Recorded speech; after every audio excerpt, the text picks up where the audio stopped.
ചെയ്തിരിക്കുന്ന പാർട്ടിയുടെ area secretary അഞ്ച് ഉൾപ്പെടെയുള്ള പാർട്ടിയുടെയും ഭരണപര സംഘടനകളുടെയും നേതാക്കന്മാര്, സ്റ്റേജിനെ പുറത്ത് ഇരിക്കുകയും നിൽക്കുകയും ചെയ്യുന്ന സഹോദരി സഹോദരന്മാരെ, കർഷക പാർട്ടിയിലെ പ്രിയപ്പെട്ടവരെ, സഖാക്കളെ, സ്വാഗത പ്രാസംഗികനും അധ്യക്ഷനുമെല്ലാം DYFയുടെ സ്റ്റേറ്റ് സെക്രട്ടറിയായി കുറെ കാലം ഇരുന്നു എന്നൊരു കാരണം കൊണ്ട് മാത്രം എനിക്കില്ലാത്തത് പലതും ചാർത്തി തരുവാൻ പരിശ്രമിക്കുന്നുണ്ട്.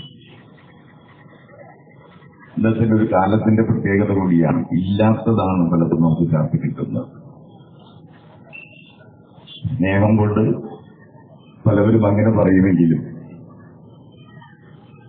14 കൊല്ലം മുമ്പ് DYFയുടെ സംസ്ഥാന സെക്രട്ടറിയായിരുന്ന കാലത്ത് 2, 3, 4 മണിക്കൂറൊക്കെ പ്രസംഗിക്കുന്നതിന് വലിയ പ്രയാസമൊന്നുമില്ല.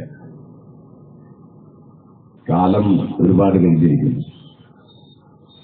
കാലം ഇനിയും ഉരുളും, വിഷു വരും, വർഷം വരും, തിരുവോണം വരും, ഓരോ തളിരിലും പൂവരും, കാവരും, പിന്നെ ആരെന്നും എന്തെന്നും ആർക്കറിയാം.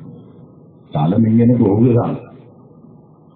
കാലത്തിന്റെ ഒഴുക്കിൽ ശക്തിയും സൗന്ദര്യവും വർധനവും ലാഭവും മോക്ഷവും എല്ലാം കുറഞ്ഞു വരും. എന്നാലും പ്രിയപ്പെട്ടവരായ സഖാക്കൾ, നമ്മൾ സ്നേഹപുരസ്സരം വലിയ വാഗ്മിയാണ് എന്നൊക്കെ പറയും. വാഗ്മിയല്ല, വാചോപചാരതയാണ് കയ്യിലുള്ളത്. അതിനെ വാഗ്മി എന്നല്ല പറയുക, ഒരു പ്രാസംഗികൻ, ഒരു പൊതുപ്രാസംഗികൻ എന്ന് വേണമെങ്കിൽ ചുരുക്കി പറയുകയും ചെയ്യാം.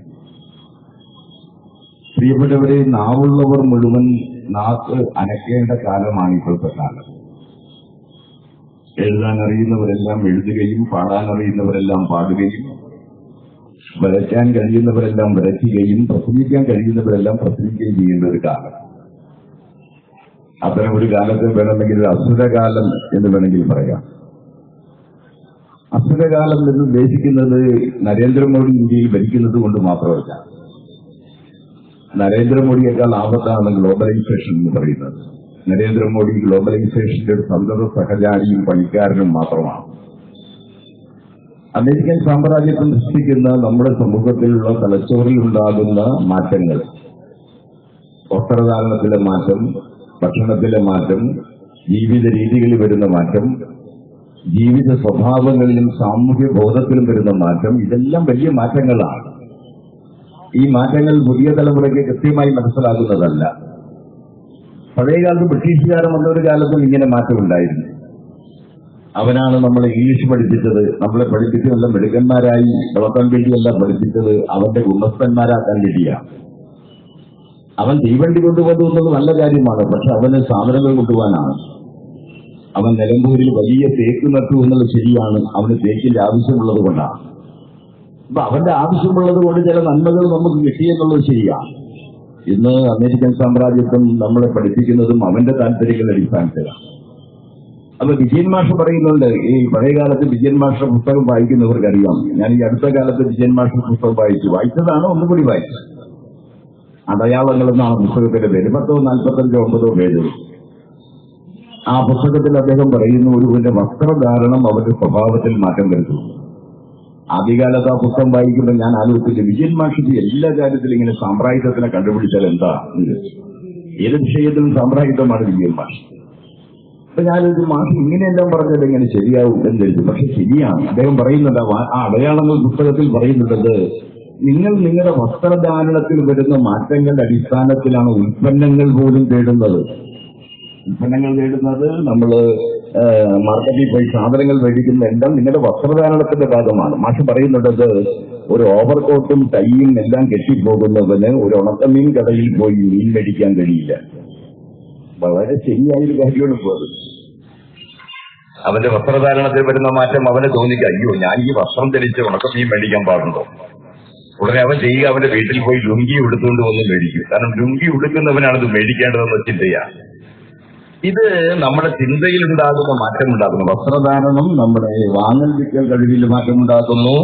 വസ്ത്രധാരണം അതേമാതിരി ഇപ്പോ നമ്മുടെ കേരളീയ വസ്ത്രധാരണം എന്ന് പറയുന്നത് ഒന്നുമില്ലല്ലോ. ഞാൻ ഏതെങ്കിലും ആളുകൾ സ്റ്റാൻഡ് എടുക്കുന്നുള്ള വിരോധം കൊണ്ടൊന്നും പറയണതല്ല. ഫ്രാൻസ് അതേമാതിരി ഓവർകോട്ട് തുടങ്ങിയതെല്ലാം പശ്ചിമ യൂറോപ്യൻകാരുണ്ടാക്കിയതാണ്. ആ പശ്ചിമ യൂറോപ്യൻകാരുടെ വസ്ത്രധാരണം തന്നെ കേരളത്തിൽ വേണമെന്ന വാശി, അല്ലെങ്കിൽ അത് മോശമൊന്നല്ല, നഗ്നത മറയ്ക്കാൻ മുണ്ടിനേക്കാൾ നല്ലത് അതാണ്.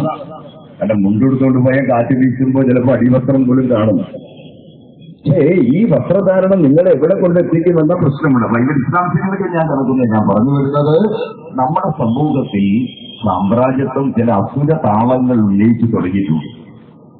ഈ അസുര താളങ്ങൾക്ക് നല്ലവണ്ണം വേഗത കൂട്ടുന്നത്, ശിങ്കാരിമേളമാക്കി മാറ്റുന്നത് BJP-യാണ്. BJP-യെ മാത്രം കുറ്റം പറയാൻ പറ്റില്ല. BJP മാത്രമല്ല, പകരമോ അതെല്ലാ വർഗീയവാദികളും. അതിൽ ചെറിയ വർഗീയവാദിയുണ്ട്, വലിയ വർഗീയവാദിയുണ്ട്. വർഗീയവാദിയല്ല എന്ന് നടിച്ചു നടക്കുന്ന വെള്ളാപ്പള്ളി നടേശൻ ഉൾപ്പെടെയുള്ള, അല്ലെങ്കിൽ APMS-ന്റെ ബാബു ഉൾപ്പെടെയുള്ള മുഴുവൻ ആളുകൾക്കും ഇന്നത്തെ സമൂഹത്തെ മാറ്റിമറിച്ച് തെറ്റായ രീതിയിൽ കൊണ്ടുപോകുന്നതിൽ പങ്കു. ആ പങ്ക് എന്ന് പറയുന്നത് നമ്മുടെ നാട് തന്നെ ഇല്ലാതാവുന്ന വിധത്തിലേക്ക് എത്തും. നമുക്കറിയാം, DYFI ഈ വർഗീയതയോട് വിട പറയൂ എന്ന മുദ്രാവാക്യം ഉന്നയിക്കുന്ന ഒരു ക്യാമ്പയിനിങ് ആണ്. ക്യാമ്പയിനിങ് എന്ന് പറഞ്ഞാൽ അത് നാളെ ഭാവിയിൽ ഉണ്ടാകാൻ വേണ്ടിയാണ്. ഞങ്ങൾ പണിയും വയലെല്ലാം ഞങ്ങളുടേതാകും പൈങ്കിളി എന്ന് പാടിയ കാലത്ത് ഭൂമി കിട്ടിയിട്ടല്ല പാടിയത്. ഞങ്ങൾ പണിയും വയലെല്ലാം ഞങ്ങളുടേതാകും പൈങ്കിളി എന്ന് പാടിയപ്പോൾ അന്ന് ഭൂമിയില്ല. തമ്പുരാനെന്ന് വിളിക്കില്ല, പാളയക്കഞ്ഞി കുടിക്കില്ല എന്ന് പാടിയപ്പോഴും അന്ന് തമ്പുരാനെന്ന് തന്നെ വിളിച്ചുകൊണ്ടിരിക്കുന്ന സമയത്താണ് അത് പാടിയത്. എത്ര കാലം കഴിഞ്ഞപ്പോൾ അത് മാറി. വർഗീയതയോട് വിട പറയൂ എന്ന മുദ്രാവാക്യം ആയിരക്കണക്കിന് ലക്ഷക്കണക്കിന് ആളുകളെ അണിനിരത്തി അവരുടെ ഇടയിലേക്ക് ബോധം വന്നു. അവരിൽ എന്തെങ്കിലും തെറ്റായ ബോധമുണ്ടെങ്കിൽ, ഞാൻ മുദ്രാവാക്യത്തിൽ പങ്കെടുത്തവനാണല്ലോ, ഈ പ്രക്ഷോഭണത്തിൽ പങ്കെടുത്തവനാണല്ലോ, ഈ പൊതുയോഗം കേൾക്കാൻ വന്നവനാണല്ലോ, ഞാൻ പ്രകടപരമായിട്ടെങ്കിലും ഒന്ന് മാറേണ്ടതല്ലേ എന്ന് ചിന്തിപ്പിക്കാൻ അത്രയും നല്ലതാണ്. ആ രീതിയിൽ 10,000-കണക്കിന് ലക്ഷക്കണക്കിന് ആളുകളെ എത്തിപ്പിക്കുക എന്ന മുദ്രാവാക്യമാണുള്ളത്. പ്രിയപ്പെട്ടവരെ, നമുക്കറിയാം, 7 പതിറ്റാണ്ടാകുന്നു നമ്മൾക്ക് സ്വാതന്ത്ര്യം കിട്ടിയിട്ട്. സ്വാതന്ത്ര്യം കിട്ടിയിട്ട് 70 കൊല്ലമായി.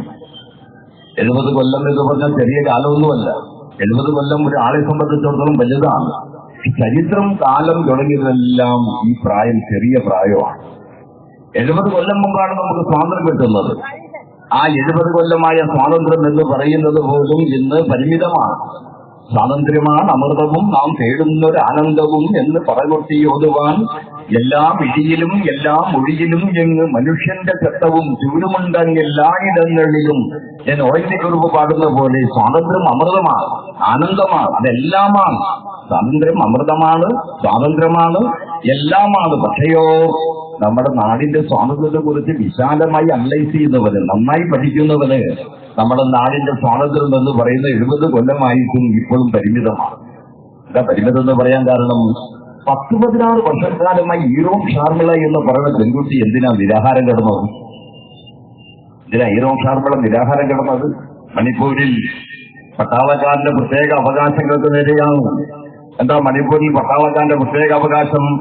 അവനെ ആരെയും രാജ്യദ്രോഹിയായി ചിത്രീകരിക്കാം, ആരുടെ വീട്ടിലും കയറാം, ആരെയും വെടിവെച്ച് കൊല്ലാം, ആരെയും ജയിലിലാക്കാം, ആരുടെയും ചേർന്ന് അഭിപ്രായം ഉണ്ടാക്കാം എന്ന് പറഞ്ഞാൽ ബ്രിട്ടീഷുകാരന്റെ ഭരണം പോലെ തന്നെ പട്ടാളക്കാരന് പ്രത്യേകതരം അവകാശം കൊടുക്കുക.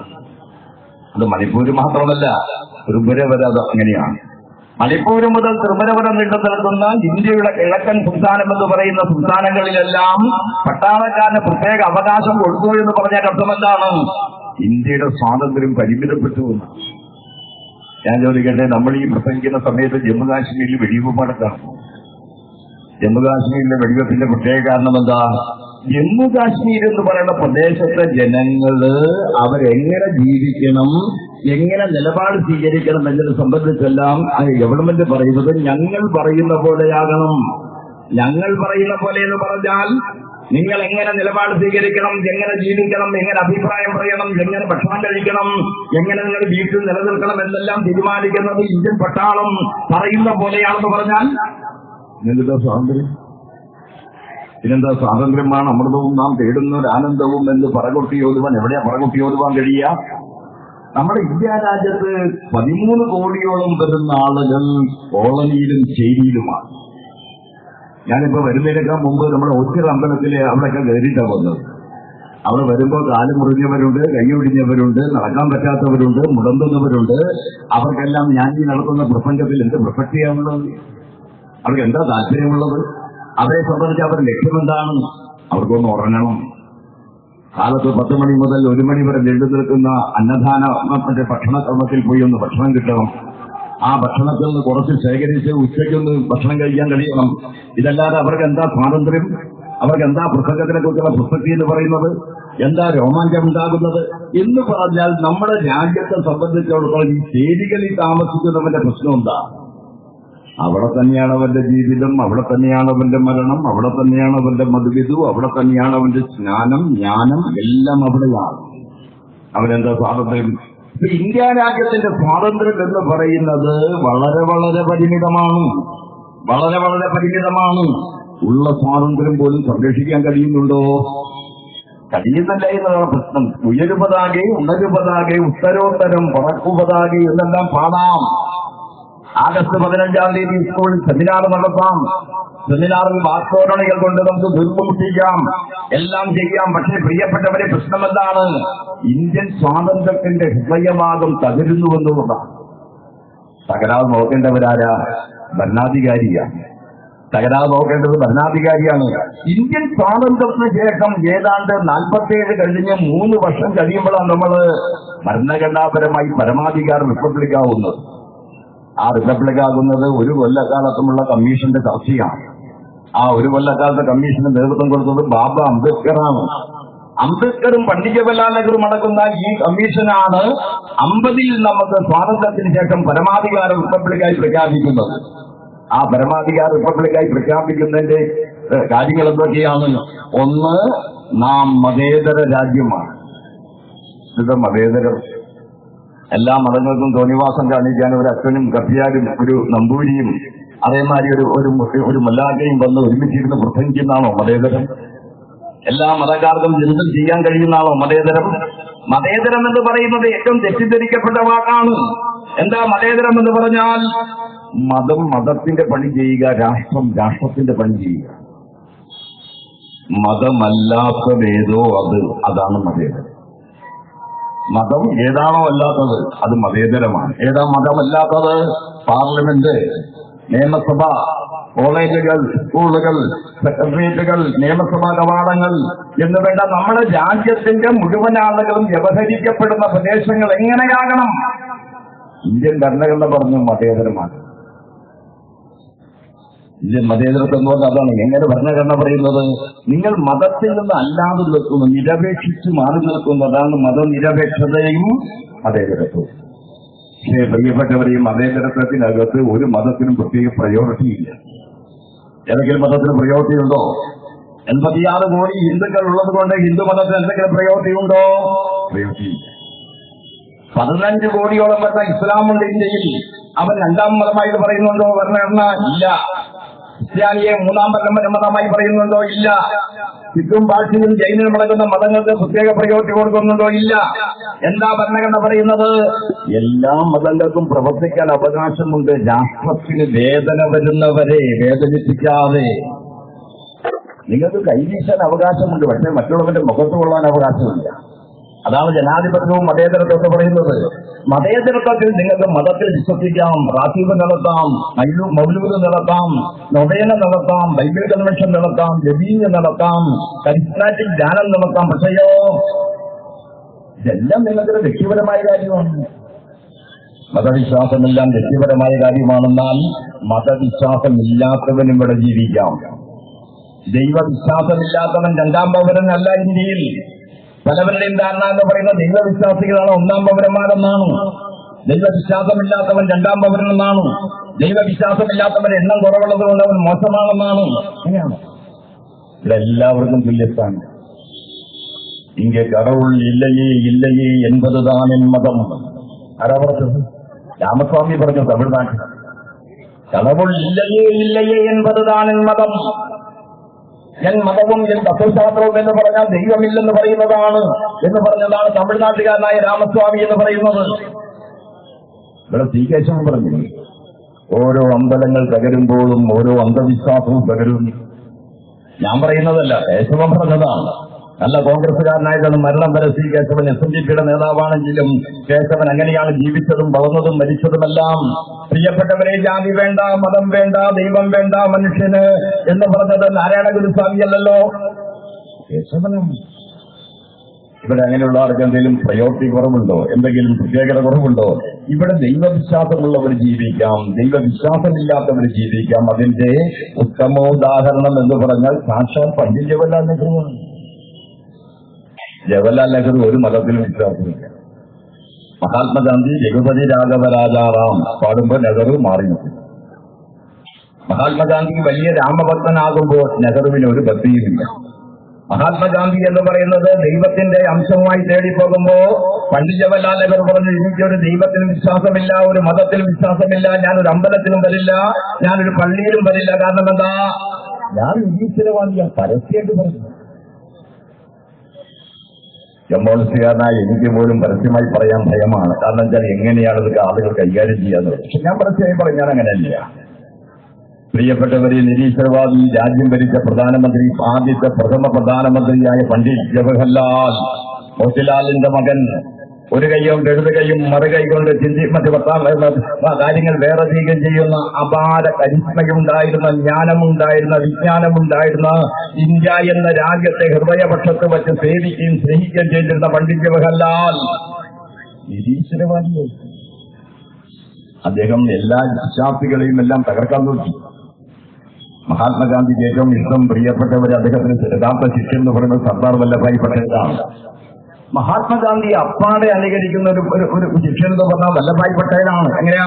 വല്ലഭായ് പട്ടേൽ എന്ന് പറഞ്ഞാൽ മഹാത്മാഗാന്ധി പാളത്താർ കൊടുത്താൽ സർദാർ വല്ലഭായ് പട്ടേലും പാളത്താർ കൊടുത്താവുന്നത്.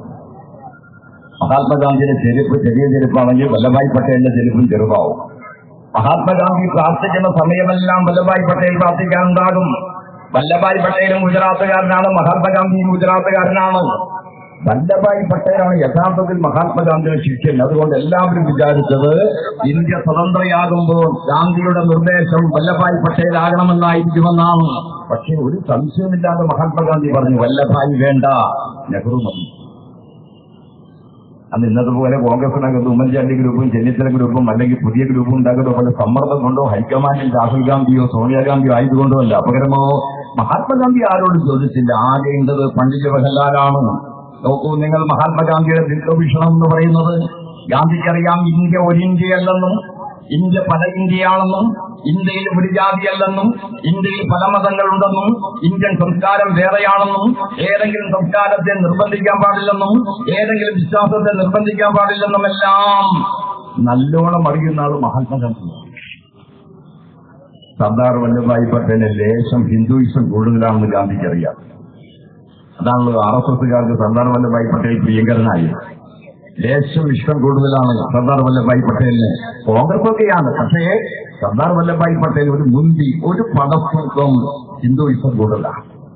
അതുകൊണ്ട് മഹാത്മാഗാന്ധി പറഞ്ഞു, സർദാർ വല്ലഭായ് പട്ടേൽ ഇന്ത്യൻ പ്രധാനമന്ത്രിയായാൽ ഇന്ത്യനോട് പ്രത്യേക സ്നേഹം കാണിച്ചേക്കാം, ഇസ്ലാമിനോട് ചെറിയ വിരോധം കാണിച്ചേക്കാം, ഇന്ത്യൻ ക്രിസ്ത്യാനിയോട് വിരോധം കാണിച്ചേക്കാം, ഇന്ത്യൻ ഭരണഘടന തകർന്നു പോയേക്കാം, ഇന്ത്യ രാജ്യം എന്ന് പറയുന്ന ഹിന്ദു ഭൂരിപക്ഷ രാജ്യമായി മാറിയേക്കാം എന്ന ചിന്ത മഹാത്മാഗാന്ധിക്കുള്ളത് കൊണ്ട് മഹാത്മാഗാന്ധി പറഞ്ഞു, ഒരു ദൈവവിശ്വാസമില്ലാത്തവനായ ഒരു കുഴപ്പമുണ്ടാവുന്നില്ല.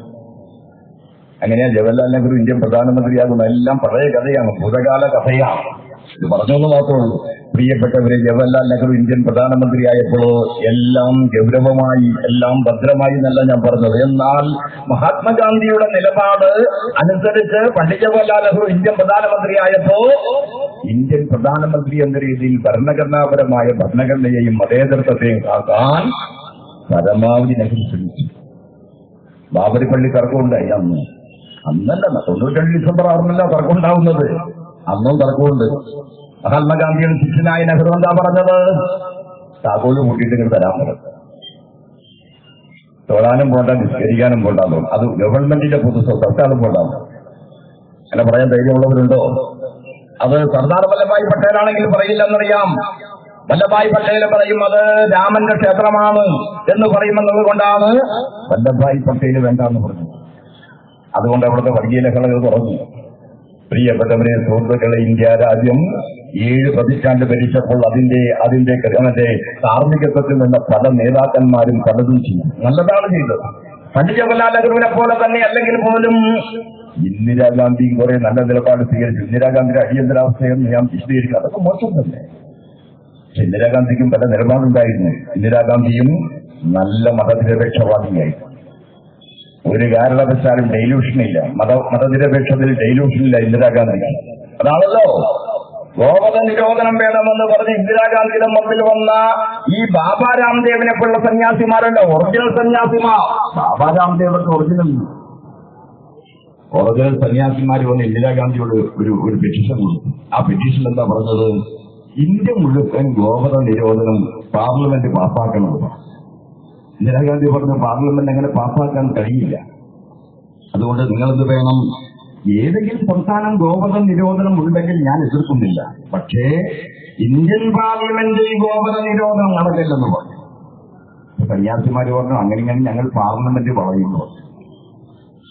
പാർലമെന്റ് വളയും, 1,00,000 പേരാണ് അപ്പുറത്ത് നിൽക്കണേന്ന് പറഞ്ഞു. ഇന്ദിരാഗാന്ധി പറഞ്ഞു, പാർലമെന്റ് വളഞ്ഞാൽ കളി മാറും. സന്യാസിമാരോട് പറഞ്ഞു, പാർലമെന്റ് വളഞ്ഞാൽ നല്ല പിളവടക്കും. സന്യാസിമാര് പാർലമെന്റ് വളയാൻ ശ്രമിച്ചപ്പോഴോ ഇന്ദിരാഗാന്ധി നല്ല ലാത്തിചാർജും ഫിയർഗാസിലും വെടിവെപ്പും വന്നപ്പോ പ്രിയപ്പെട്ടവരെ സന്യാസിമാർ ഓടിയോടുത്ത് പുണ്യമുളപ്പിച്ചില്ല. ഇപ്പൊ സന്യാസിമാരുടെ മുഖത്ത് നോക്കി വർത്താനം പറയുമ്പോൾ നമ്മളെ പേടി, അയാളെ മനസ്സങ്ങാൻ ശ്രദ്ധിച്ചാൽ നമ്മുടെ മക്കളിലും കുടുംബം തകർന്നു പോകുമെന്ന് പേടിച്ചാൽ നമ്മൾ നടക്കണം. ഇന്ദിരാഗാന്ധി പറഞ്ഞ അടിക്കലാന്ന് പറഞ്ഞു. അടിക്കലാന്ന് പറഞ്ഞിട്ട് ഒറിജിനൽ സന്യാസിമാർ ബാബാ രാംദേവിനെ പോലെയോ മറ്റേതെങ്കിലും ഡ്യൂപ്ലിക്കേറ്റ് സന്യാസിമാരല്ല, ഒറിജിനൽ സന്യാസിമാർ. അവർ ഇന്ദിരാഗാന്ധിയെ കുറിച്ച് ഒരുപാട് കാര്യം ഇന്ദിരാഗാന്ധിയെ കുറിച്ചും പറയാൻ ഞാൻ വിശദാംശങ്ങൾ കടക്കുന്നില്ല. ഇന്ദിരാഗാന്ധിക്ക് മുമ്പ് വന്ന ലാൽ ബഹദൂർ ശാസ്ത്രിയും മതനിരപേക്ഷവാദിയാണ്. മൊറാർജി ദേശായി മതനിരപേക്ഷവാദിയാണ്. ചരൺ സിംഗ് മതനിരപേക്ഷവാദിയാണ്. മതനിരപേക്ഷവാദം അത്രയൊന്നുമില്ലെങ്കിലും രാജീവ് ഗാന്ധി ഇത്തിരിയെങ്കിലും ഉണ്ടായിരുന്നു. ഇത്തിരിയെങ്കിലും മതനിരപേക്ഷവാദം ഉണ്ടായിരുന്നു. പ്രിയപ്പെട്ടവരെ, മതനിരപേക്ഷത ഒട്ടുമില്ലാതെ പോയാളാരാ? കോൺഗ്രസിലെ നരസിംഹറാവു. നരസിംഹറാവു ഒരിക്കലും ഇന്ത്യൻ പ്രധാനമന്ത്രിയാകാനുള്ള കഴിവുള്ള ആളല്ല, യോഗ്യതയുള്ള ആളല്ല. രാജീവ് ഗാന്ധി മരിച്ചതുകൊണ്ട് മാത്രം ആകാൻ പറ്റിയ ഒരാളാണ്. നരസിംഹറാവുവിന്റെ കാലത്താണ് 92 ഡിസംബർ മാസം 6-ാം തീയതി ബാബരി പള്ളി പൊളിയുന്നത്. നരസിംഹറാവു വേണമെന്ന് വിചാരിച്ചാൽ ബാബരി പള്ളി രക്ഷിക്കാൻ കഴിയുമായിരുന്നതാണല്ലോ. ഇന്ത്യൻ പട്ടാളം, ഇന്ത്യൻ കരസേന അത്ര ശക്തമാണല്ലോ. പ്രിയപ്പെട്ടവരെ, ബാബരി പള്ളി അങ്ങോട്ട് പൊക്കോട്ട് രക്ഷിക്കല്ല ചെയ്തത്. ആദ്യമായി ഇന്ത്യയിലെ ഇസ്ലാമിൽ വേദനയുണ്ടായ സംഭവം മുതൽ വർഗീയ ലഹളകാലത്ത് അവന് വേദനയുണ്ടായെങ്കിലും പിന്നീട് അവസാനിച്ചതാണ്. 92 ഡിസംബർ മാസം 6-ാം തീയതി ബാബരി പള്ളി പൊളിഞ്ഞില്ലെങ്കിൽ PDP എന്നൊരു പാർട്ടി ഉണ്ടാകുമായിരുന്നു. ബാബരി പള്ളി പൊളിച്ചില്ലായിരുന്നെങ്കിൽ അബ്ദുൽ നാസർ മദനി ഇന്ന് ജയിലിലാകുമായിരുന്നില്ല. ബാബരി പള്ളി ഇല്ലായിരുന്നുവെങ്കിൽ പ്രിയപ്പെട്ടവരെ CPI പുതിയ പാർട്ടി ഉണ്ടാകുമായിരുന്നില്ല. ബാബരി പള്ളി പൊളിഞ്ഞില്ലായിരുന്നെങ്കിൽ ഇന്നത്തെ IS എന്ന് പറയുന്ന സംഘടന പോലും ഈ കേരളത്തിൽ നിന്ന് റിക്രൂട്ട്മെന്റ് ഉണ്ടാകുമായിരുന്നില്ല. ഇന്ത്യയിൽ മുഴുവൻ 92 ഡിസംബർ മാസം 6-ാം തീയതി ബാബരി പള്ളി പൊളിച്ചു. ഒരു പള്ളി മാത്രമൊന്നല്ല പൊളിച്ചു, പലർക്കും ഒരു പള്ളി പൊളിച്ച കഥയറിയുള്ളൂ. പള്ളി മാത്രമല്ല, ഒരുപാട് മദ്രസകളും പൊളിച്ചു. RSSകാർ അഴിഞ്ഞാടുകയാണ് ചെയ്തത്. RSSകാർ. പ്രിയപ്പെട്ടവരെ, അതുകൊണ്ട് അവർ ഭരണം പിടിച്ചു എന്നുള്ളത് ശരിയാണ്. ഇന്ത്യൻ മതനിരപേക്ഷത കാക്കാൻ ഏറ്റവും ശരിയായ നിലപാട് സ്വീകരിക്കേണ്ടവരാരാ? ഇന്ത്യൻ ഭരണാധികാരിയാണ്. ഭരണഘടനയുടെ കസ്റ്റോഡിയൻ. ഇന്ത്യൻ ഭരണാധികാരി നോക്കുന്നുണ്ടോ? മൻമോഹൻ സിംഗ് നോക്കിയോ? നോക്കിയില്ലല്ലോ. അവസാനം ഇന്ത്യൻ മതനിരപേക്ഷത കാക്കാൻ ആരെയാ തീരുമാനിക്കുന്നത്? ഇപ്പോ ഇന്ത്യയുടെ മതേതരത്വം ഉണ്ടാക്കേണ്ടതാരാ? നരേന്ദ്രമോദിയോ? കൊടുക്കേണ്ട കയ്യിലേക്ക് കോഴിയെ വളർത്താൻ കൊടുക്കുന്ന പോലെ. നരേന്ദ്രമോദി ആരാ? ഇന്ന് അദ്ദേഹം പശുമാംസം ഗോവധ നിരോധനത്തെ സംബന്ധിച്ചെല്ലാം ചില വർത്താനം പറഞ്ഞിട്ടുണ്ട്. എന്ത് പശുവും ചത്തും മൂരിലെ പുളിയും പോയിട്ടാണ്. അന്ന് പറഞ്ഞില്ലല്ലോ. ഇന്ത്യ രാജ്യത്ത് ഇവിടെ എത്ര സംഭവങ്ങളാണ് നടന്നത്? ഈ വർഗീയതയും ആക്രമണത്തിന്റെ ഭാഗമായി എത്ര ഇസ്ലാമാ മരിച്ചത്? ഏതാണ്ട് 500ഓളം വരുന്ന ഇസ്ലാം പല കാരണങ്ങളാൽ കൊല ചെയ്യപ്പെട്ടത് എങ്ങനെയാണ്? ഒരു വാപ്പയും മകനും പരസ്യമായി തൂക്കിലേറ്റപ്പെട്ടപ്പോൾ മിണ്ടിയില്ലല്ലോ. മുഹമ്മദ് അബ്ദുലക്കിനെ കൊന്നപ്പോൾ മിണ്ടിയില്ലല്ലോ. പാവപ്പെട്ട പിള്ളേര് പശുവിൽ തീറ്റിക്കാൻ വേണ്ടി കൊണ്ടുപോയപ്പോ കൊന്നത് മിണ്ടിയില്ലല്ലോ. പശു കച്ചവടക്കാരെ കൊന്നപ്പോൾ മിണ്ടിയില്ലല്ലോ. പശുമാംസം കഴിച്ചെന്ന് പറഞ്ഞ വരുമ്പോ കുറെ സ്ത്രീകൾ എന്നാൾ വരും. ചത്ത പശുവിന്റെ തോല് ഉരിഞ്ഞുകൊണ്ടുപോയി ചെണ്ട ഇവിടെ ഇതുണ്ടാക്കാനും തോല് കൊണ്ടുപോകുന്ന പിള്ളേരെ നഗ്നരാക്കി നിർത്തി അടിച്ചു. ഈ തോലുകൊണ്ട് എന്താ ഉണ്ടാക്കുന്ന? ചെരുപ്പുണ്ടാക്കലില്ലേ പ്രധാനം? ഈ നരേന്ദ്രമോദി ഇടുന്ന ചെരുപ്പ് ഏതുകൊണ്ടാ? സ്വർണം കൊണ്ട്. അതും പശുമാംസവും പശുവിന്റെ തോലാണ്, മൂരിയുടെ തോലാണ്, പോത്തിന്റെ തോലാണ്. അതാണ് കൂടുതൽ ഉപയോഗിക്കുന്ന. ഈ ചെരുപ്പിൽ ഉപയോഗിക്കുന്ന പ്രധാനപ്പെട്ട അസംസ്കൃത പദാർത്ഥം അതല്ലേ? ഇന്ത്യയിലെ സന്യാസിമാർ ഉപയോഗിക്കുന്നതും അതല്ലേ? ഇന്ത്യയിലെ മുഴുവൻ ആളുകൾ ഉപയോഗിക്കുന്ന അതല്ലേ? അപ്പൊ തോല് ഉപയോഗിച്ചുകൊണ്ടല്ലേ ഇത് ഉണ്ടാകുന്നത്? അവരെല്ലാം നഗ്നരാക്കി നിർത്തി. 10ഉം 25ഉം വയസ്സായ കുട്ടികളെ ഒരു നഗരത്തിന്റെ നടുവിൽ നിർത്തി നഗ്നരാക്കി നിർത്തി വിജയമായി മർദ്ദിച്ചു. മുസ്ലിങ്ങൾ മാത്രമല്ല, ദളിതരാക്രമിക്കപ്പെട്ടിട്ടുണ്ട്. ഈ തമിഴ്നാട്ടിൽ ഒരു അമ്പലത്തിൽ തൊഴാനുള്ള അനുവാദം ചോദിച്ചതിന് അവരെ തല്ലിയന്റെ ഫലമായി 400ഓളം വരുന്ന കുടുംബങ്ങൾ ഇസ്ലാം മതത്തിൽ ചേർന്നു. അതെ, നമ്മുടെ അണ്ണാ DMKയുടെ നമ്മുടെ ഈ ജയലളിത ഭരിക്കുന്ന സംസ്ഥാനത്തത് ഗവൺമെന്റ് അമ്പലമാണ്. ഗവൺമെന്റ് അമ്പലത്തില് ദളിതന്മാർ ചോദിച്ചെന്താ? 2 ദിവസം തൊഴാനുള്ള അവസരം. കൊല്ലത്തിൽ 2 ദിവസം. 2 ദിവസത്തിന്റെ പ്രത്യേകത ഒന്ന് അവരുടെ പിറന്നാളിലൊന്നും, ഒന്ന് ദേവിയുടെ ഉത്സവത്തിലൊന്നും. ഓരോ വീട്ടിലും പിറന്നാൾ ഉണ്ടാകുമ്പോൾ കുട്ടികളെ കൊണ്ടുപോയി തൊഴിയില്ല. രണ്ടാമത് പറഞ്ഞ് പൊതുവായി ദേവിയുടെ ഉത്സവം ഉണ്ടാകുമ്പോൾ ഞങ്ങൾക്കൊന്ന് വരണം. ഗവൺമെന്റ് എന്ന് പറഞ്ഞു 1 ദിവസം തരാം.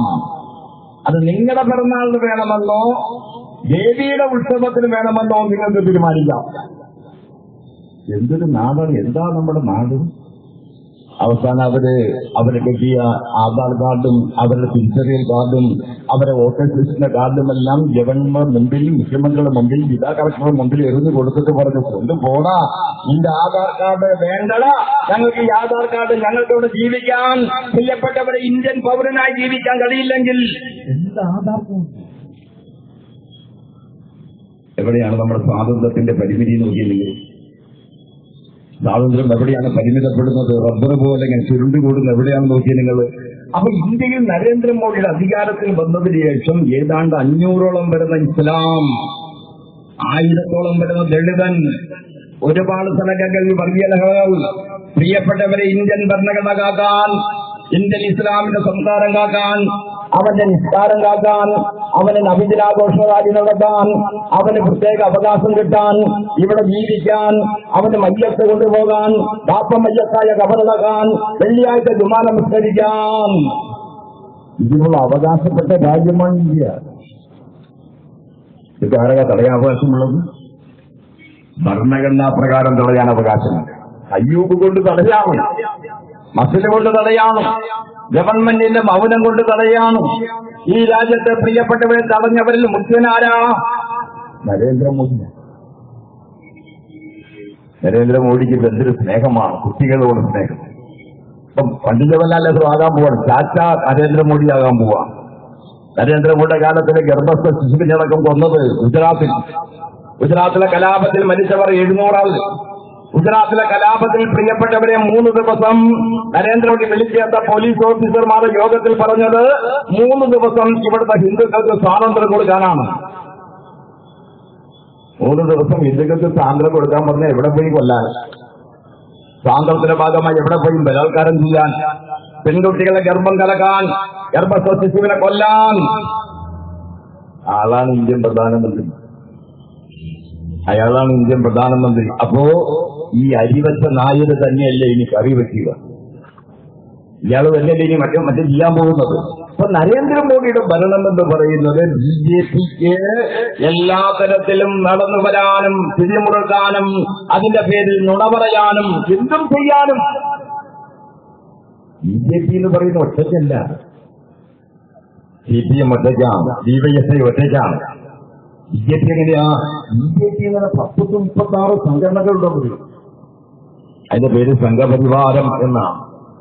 സംഘപരിവാരം എന്ന് പറയുന്നതിൽ RSS ഉണ്ട്, ഹിന്ദു മഹാസഭയുണ്ട്, വിശ്വഹിന്ദു പരിഷത്തുണ്ട്, യുവമോർച്ചയുണ്ട്, വിദ്യാർത്ഥി മോർച്ചയുണ്ട്, മഹിളാ മോർച്ചയുണ്ട്, ഭദ്രകാളി സേനയുണ്ട്, ഹനുമാൻ സേനയുണ്ട്, കൃഷ്ണസേനയുണ്ട്, രാമസേനയുണ്ട്, സരസ്വതി നികേതനുണ്ട്, ലക്ഷ്മി നികേതനുണ്ട്.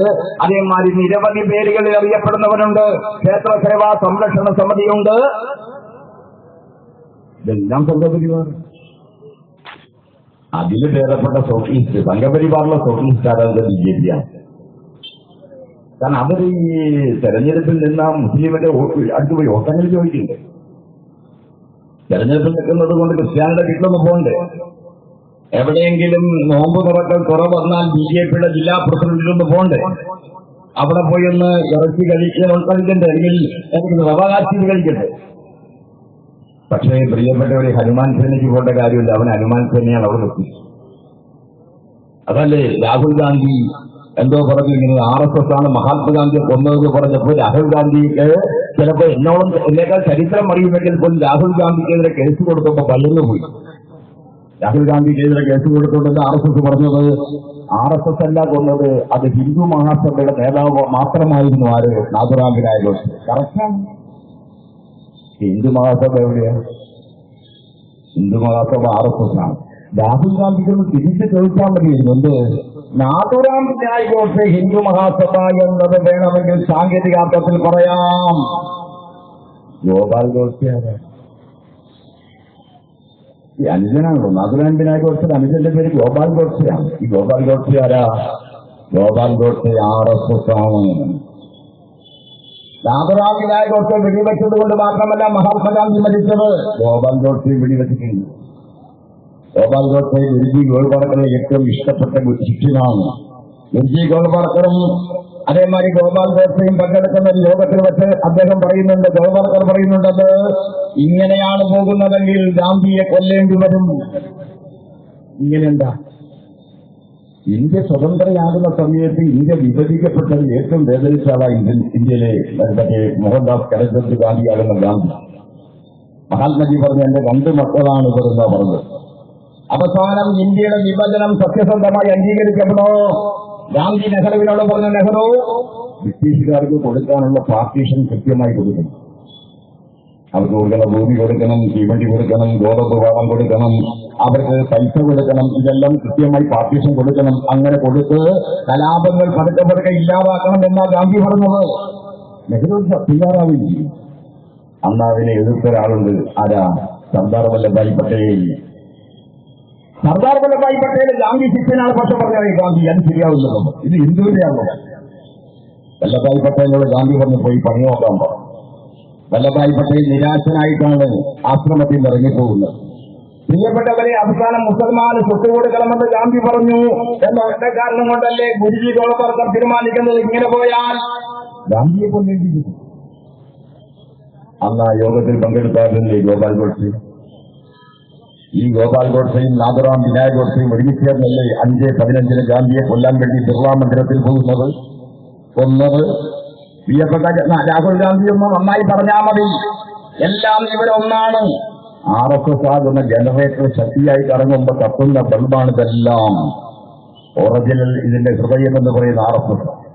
പ്രിയപ്പെട്ടവരെ, RSS ഇന്ത്യയുടെ ചരിത്രം മാറ്റാൻ ശ്രമിക്കുന്നു. ഇന്ത്യൻ ചരിത്രത്തിൽ ഔറംഗസീബ് പാടില്ല, ഇന്ത്യൻ ചരിത്രത്തിൽ ബാബർ പാടില്ല, ഇന്ത്യൻ ചരിത്രത്തിൽ അക്ബർ പാടില്ല, ഇന്ത്യൻ ചരിത്രത്തിൽ കുഞ്ഞാലി മരക്കാർ പാടില്ല. ആര് വേണം? ഇന്ത്യൻ ചരിത്രത്തിൽ ഇവര് മാത്രമേ. ചരിത്രത്തെ മാറ്റിയാൽ ഇന്ത്യയെ പിടിക്കാൻ കഴിയും. കാരണം പുതിയ കാല തലമുറയ്ക്ക് എന്ത് കുഞ്ഞാലി മരക്കാം? നമ്മളെ തന്നെ പുതിയ തലമുറയ്ക്ക് EMS എന്ന് പറഞ്ഞാൽ എത്ര പേർക്ക് മനസ്സിലാവുന്നവരുണ്ട്? കുറെ കമ്മ്യൂണിസ്റ്റുകാർക്ക് മനസ്സിലാവും. വർത്തമാന കാലഘട്ടത്തിലെ കുറച്ച് കമ്മ്യൂണിസ്റ്റുകാർക്ക് ഏറ്റവുമുണ്ടാകാം. എന്നാൽ പ്രിയപ്പെട്ടവരെ, 25 കൊല്ലക്കാലം കഴിഞ്ഞ് പിറക്കാൻ പോകുന്ന പയ്യനോട് EMS എന്ന് പറഞ്ഞാൽ, നായനാരെന്ന് പറഞ്ഞാൽ, പ്രിയപ്പെട്ടവരെ പുന്നപ്ര വയലാൽ സമരമുണ്ടായെന്ന് പറഞ്ഞാൽ, ചൂരനാട് കലാപം ഉണ്ടായെന്ന് പറഞ്ഞാൽ, TV തോമസ് ജീവിച്ചിരുന്നു എന്ന് പറഞ്ഞാൽ, MN ഗോവിന്ദൻ നായർ ഉണ്ടായിരുന്നു എന്ന് പറഞ്ഞാൽ, ഒരു കൽപ്പിത കഥ പോലെ വേണം കേൾക്കാം. ജീവനും ജീവിതവും തമ്മിൽ ഏറ്റുമുട്ടുന്ന സമയത്ത് മക്കളോട് അമ്മയും അച്ഛനും പറഞ്ഞ് വെറുതെ ഇരിക്കുകയല്ലടാ, ഓടാ പുന്നപ്പുറയിലേക്ക്, ഓടാ വയലാറിലേക്ക്. അമ്മയോട് പറഞ്ഞ് മരിക്കാനായിട്ട് പോകാ, സ്വന്തം രാജ്യത്തിന് വേണ്ടി പോയി ചാവണ. നിന്നെ നേതാവ് പറഞ്ഞാൽ പോയി മരിക്കണമെന്ന് പറഞ്ഞില്ലേ കേരളത്തിൽ? സമയത്തിനങ്ങനെ പറയും. പഞ്ചായത്ത് ഇലക്ഷൻ പറഞ്ഞാണെന്ന് നോക്കറാന്ന് വിളിക്കും. അന്ന് അച്ഛനും അമ്മയും പറഞ്ഞു, പോയി പോരാടണം, മരണനെയും മാറി നിൽക്കൂ, ഈ മാമല നാട്ടിൽ മുഴുവൻ ഇരിക്കേണ്ട ചെമ്പതാകെ ഉയർത്തുവാൻ മരണനെയും ഒരിടയെങ്കിലും മാറുന്നു. മാറാൻ നീ തയ്യാറായില്ലെങ്കിൽ നിന്റെ മാറിടം ചവിട്ടി ഞാൻ മുന്നിൽ അടിയിലേക്ക് മരണമേ ഈ കുറച്ചു കാലമൊന്നും മാറുന്നില്ല. എല്ലാം അഡ്ജസ്റ്റ് ചെയ്യും. ഇതിനെ അഡ്ജസ്റ്റ് ചെയ്യേണ്ടത് ഈ മാമല നാട്ടിൽ മുഴുവൻ എനിക്ക് എന്റെ പതാക ഉയർത്തുവാൻ ഒരു ഞൊടിയിലെങ്കിലും മാറി നിൽക്കൂ മരണമേ. പ്ലീസ്, മാറിയില്ലെങ്കിൽ എന്ത് വേണം? നിന്റെ മാറിടം ചവിട്ടി ഞാൻ പോകും. പ്രിയപ്പെട്ടവരെ, ഓർമ്മകൾ എങ്ങനെയാണ്? അത് ചരിത്രത്തിനെ മാറ്റിയാൽ RSS മുന്നോട്ട് പോവാം. അതിനുവേണ്ടി വലിയ പരിശ്രമം നടക്കുകയാണ്. RSSന്റെ ചിന്തൻ ബൈഠക്കിൽ പറഞ്ഞു 3 മാകളാണ് കുഴപ്പം. എന്താ 3 മാ? 3 മാ എന്ന് പറഞ്ഞാൽ മലയാള മനോരമ, മംഗളം, മനോരാജ്യമല്ല. Materialism, Marxism, Muslimism. മെറ്റീരിയലിസം എന്ന് പറഞ്ഞ ഭൗതികവാദം, മാർക്സിസം തത്വശാസ്ത്രം, മുസ്ലിമിസം എന്ന് പറഞ്ഞ ഇസ്ലാം. ഇസ്ലാം അപകടകാരിയാണ്. ഇസ്ലാമിനെ കൊല്ലണം. ഒരു മൂർഖം പാമ്പും ഇസ്ലാമും കൂടി ഒരുമിച്ച് വന്ന ആദ്യമാരെ കൊല്ലണം RSS പറഞ്ഞു. തൽക്കാലം മൂർഖം പാമ്പിനെ വെറുതെ വിട്, ഇസ്ലാമിനെ പൂച്ചു. ഒരു ദളിതനും ഇസ്ലാമും മൂർഖം പാമ്പും കൂടി വന്നാലോ ആദ്യം ഇസ്ലാമിനെ പൂച്ച്, രണ്ടാമത് ദളിതനെ പൂച്ച്, മൂന്നാമത് കിട്ടിയാൽ പാമ്പിനെ കൊല്ലും. ഈ തത്വശാസ്ത്രത്തിന്റെ പേരാണ്, അതിന്റെ ഐഡിയോളജിയുടെ പേരാ മനുസ്മൃതി. ദളിതനായി ജനിക്കുന്ന മുൻജന്മ പാപം കൊണ്ടാണെന്നാണ് മനുസ്മൃതി പറയുന്നത്. മുൻജന്മ പാപികളാണ് ദളിതൻ, മുൻജന്മ പാപികളാണ്. അതേമാതിരി വീരശൈവനും മുൻജന്മ പാപികളാണ് ഈഴവനും, മുൻജന്മ പാപികളാണ് വിശ്വകർമ്മനും വേട്ടുവനും, ദളിതനും പുലയനും പറയനും ഉള്ളാടനും മലവർഗക്കാരനും ആദിവാസിയും കടലിൽ പോകുന്ന മത്സ്യത്തൊഴിലാളികളും എല്ലാം ദളിതനടങ്ങുന്ന മുഴുവൻ ആളുകളുമാരാ. മനുസ്മൃതി പറയുന്നു മുൻജന്മ പാപമുള്ളവർ. ആ മുൻജന്മ പാപത്തിൽ വെള്ളാപ്പള്ളിയും പെടും. മുൻജന്മ പാപമുള്ളവരെന്ത് വേണം? മഹാപാപികളായി ജനിച്ചവരെ കൊല്ലാം. പ്രിയപ്പെട്ടവരെ, സുഹൃത്തുക്കളെ, ഇതാണ് RSS എന്ന് പറഞ്ഞ സാധനം. അവനൊരു തത്വശാസ്ത്രത്തിന്റെ അടിസ്ഥാനത്തിൽ. അതുകൊണ്ട് ഈ 3 തരം. അതുകൊണ്ട് ക്രിസ്ത്യാനി സന്തോഷിക്കേണ്ട, നിങ്ങളെയും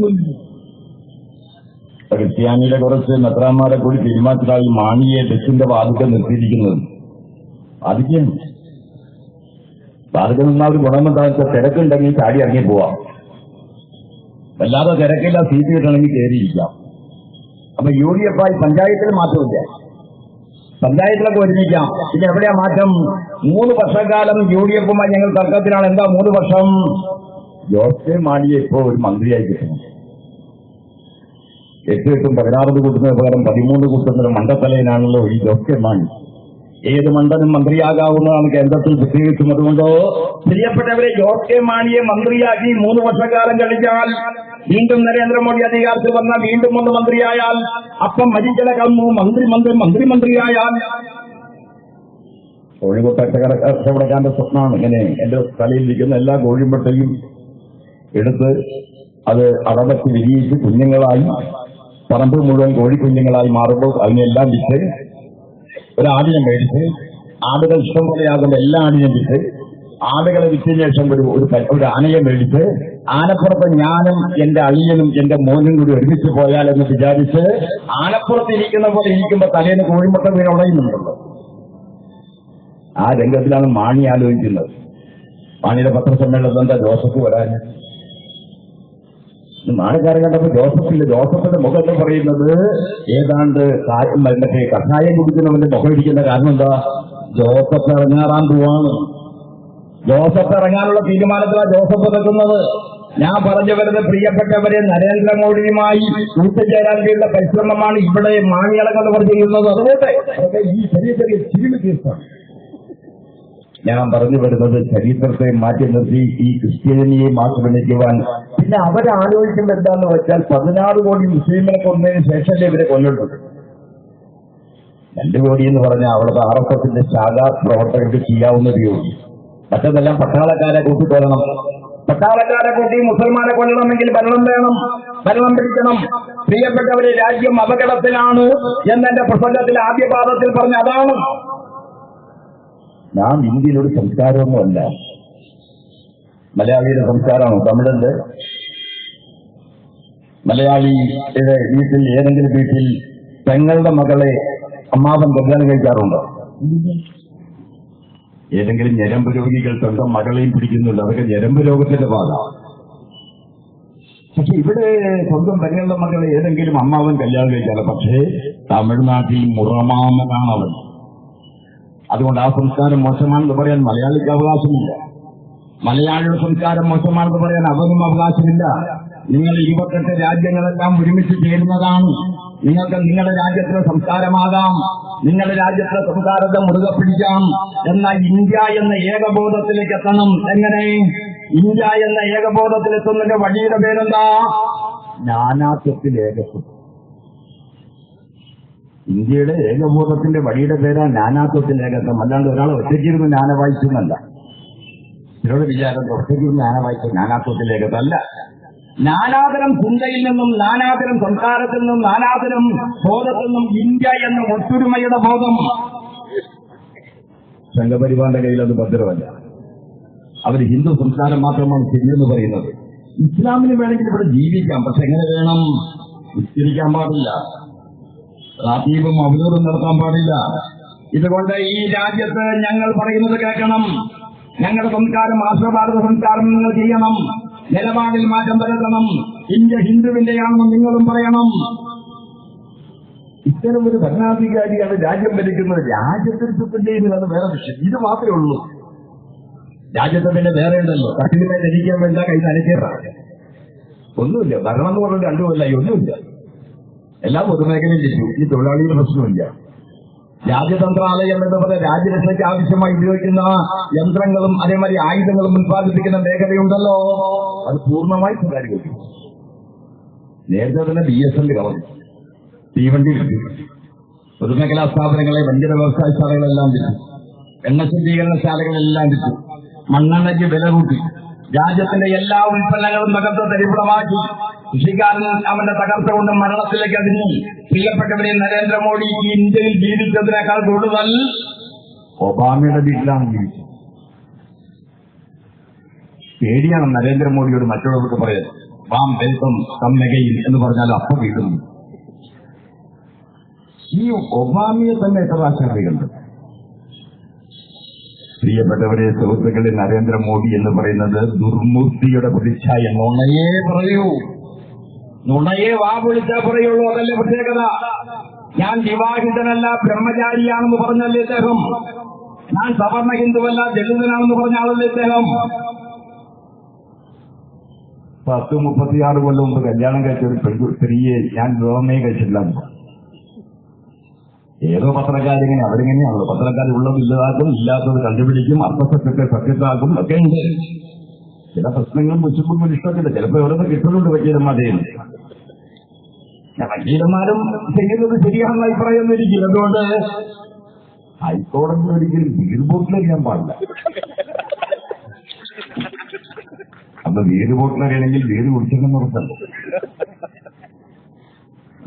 പോലെ പൊതുസ്ഥലത്ത് പ്രസംഗിക്കാൻ പാടില്ല, ഉടുക്കാൻ പാടില്ല, പടുക്കാൻ പാടില്ല, ബീഡി വലിക്കാൻ പാടില്ല, നടക്കാൻ പാടില്ല.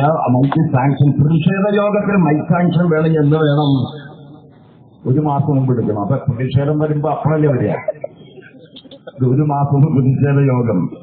അതാണ് 7000-6000 വക്കീലന്മാരാണ് ഹൈക്കോടതിയിലുള്ളത്. 6000 പേര്. തോട്ടത്തിൽ രാധാകൃഷ്ണൻ എന്ന് പറയുന്ന ജഡ്ജി, ആക്ടിംഗ് ചീഫ് ജസ്റ്റിസ് നോക്കി നിൽക്കുമ്പോഴല്ലേ ഇതെല്ലാം നടന്നു. വക്കീലന്മാരിൽ നല്ലവരുണ്ട്. അനിയെപ്പോലെയൊക്കെ എത്ര നല്ല കുട്ടികളുണ്ട്.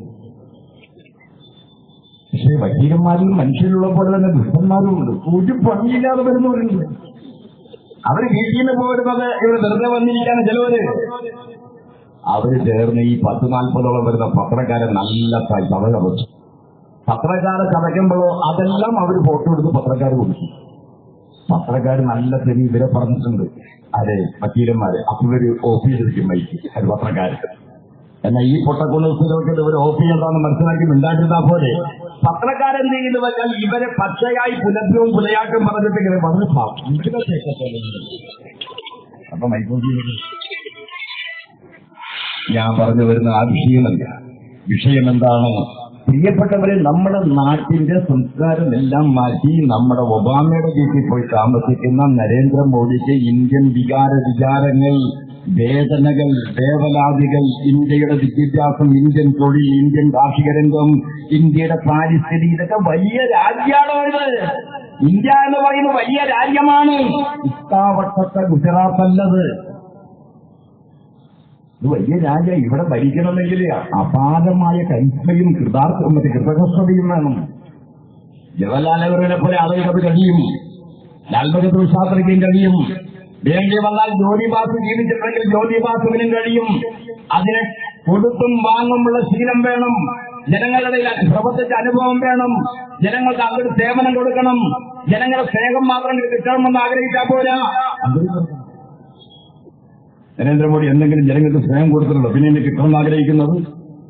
അപ്പൊ അതുകൊണ്ട് പ്രിയപ്പെട്ട ഒരു രാജ്യം മുടിഞ്ഞ് തകർന്ന് ദരിപ്പണമായി വെച്ചുകൂടെ മുടിഞ്ഞ രാജ്യം. അങ്ങനെ നരേന്ദ്രമോദി അടങ്ങുന്ന RSSകാർ നമ്മുടെ രാജ്യത്തെ വർഗീയതയുടെ ചെടി നനച്ച് വളർത്തിയെടുക്കാണ്. ഒരു വിഷപ്പറവയുടെ പൊക്കും നഖങ്ങളും ഈ മർത്യനിൽ മുളയ്ക്കവേ എന്ന് ONV കുറുപ്പ് പറഞ്ഞ പോലെ വിഷപ്പറവയുടെ പൊക്കും നഖങ്ങളുമാണ് RSSന്റെ കിട്ടും. ഇത് അതിനെ പ്രസംഗിക്കാൻ എത്ര ആളാണ് ഇതുവരെ പ്രസംഗിച്ച് നടന്ന കുമ്മനം രാജശേഖരന്റെ നേതാവല്ലേ? എന്തൊരു പാവാ കുമ്മനം രാജശേഖരൻ.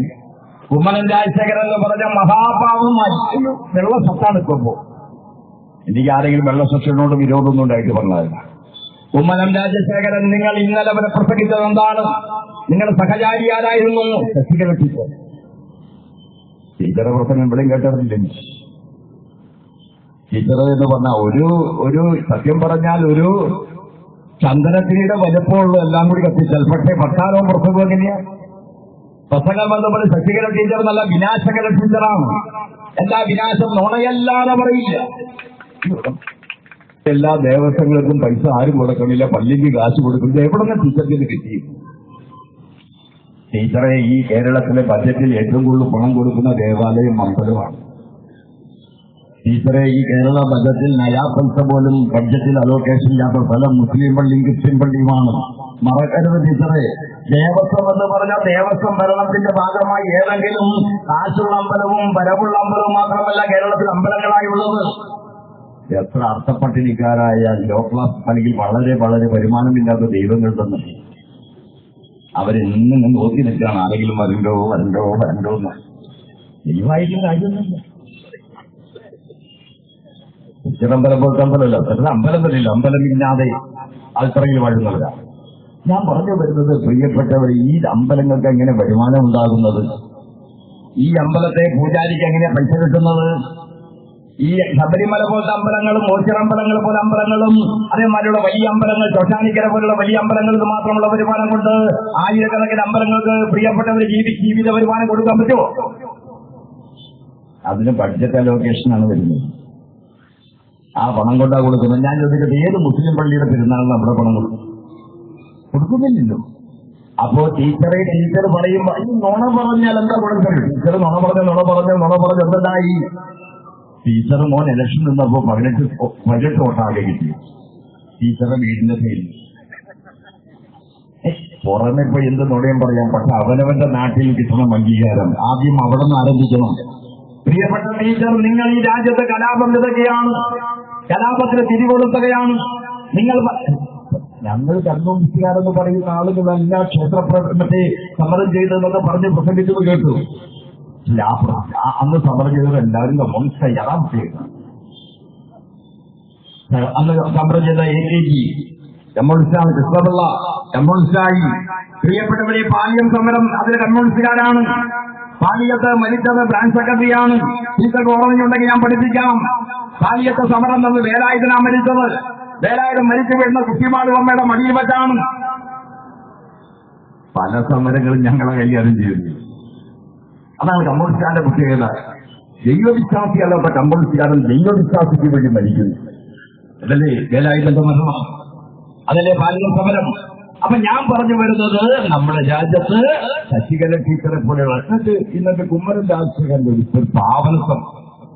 ഏതോ ഒരു പാവപ്പെട്ട കുമ്മനം രാജശേഖരന്റെ ശിക്ഷ്യം പറഞ്ഞു, നോക്കൂ, ഞങ്ങൾ ഒരു ദളിതനെ ഞങ്ങളുടെ പ്രസിഡന്റാക്കി.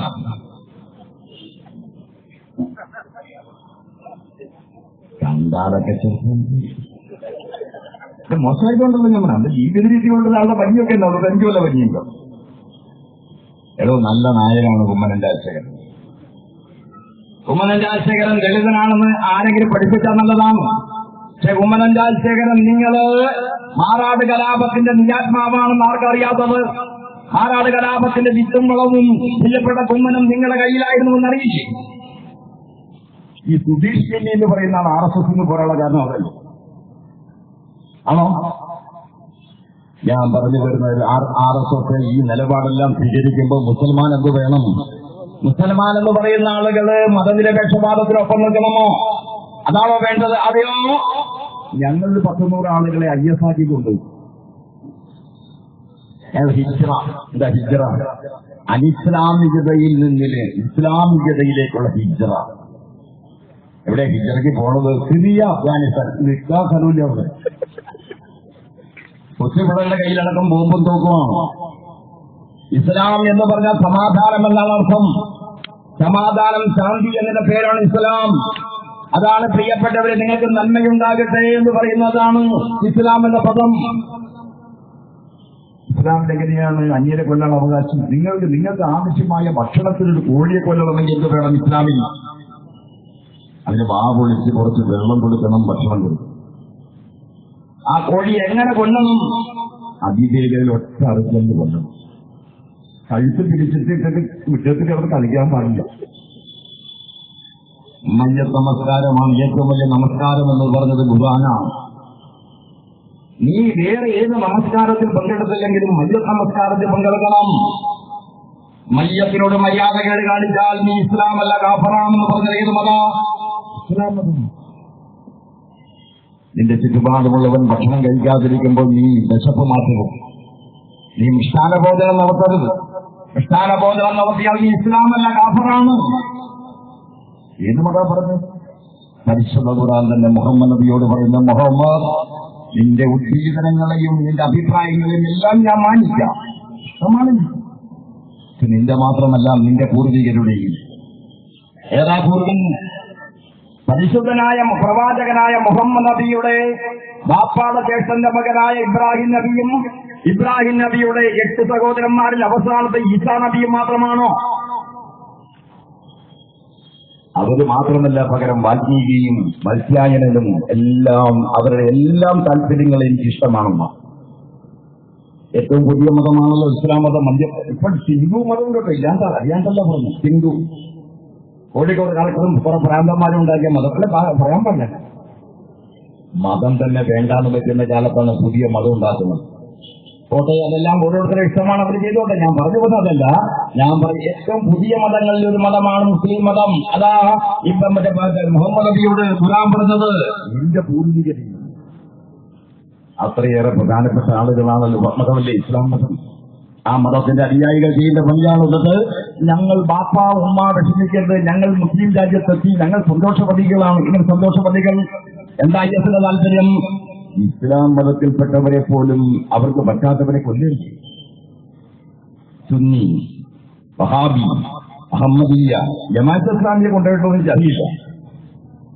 എല്ലാവർക്കും എല്ലാം കൊണ്ട് കൊല്ലില്ല. കാരണം എന്താ, ഇന്ത്യയുടെ മോചനം ഇസ്ലാമിലൂടെ ആദ്യം എഴുതി വെച്ചത് ജമാഅത്താണ്.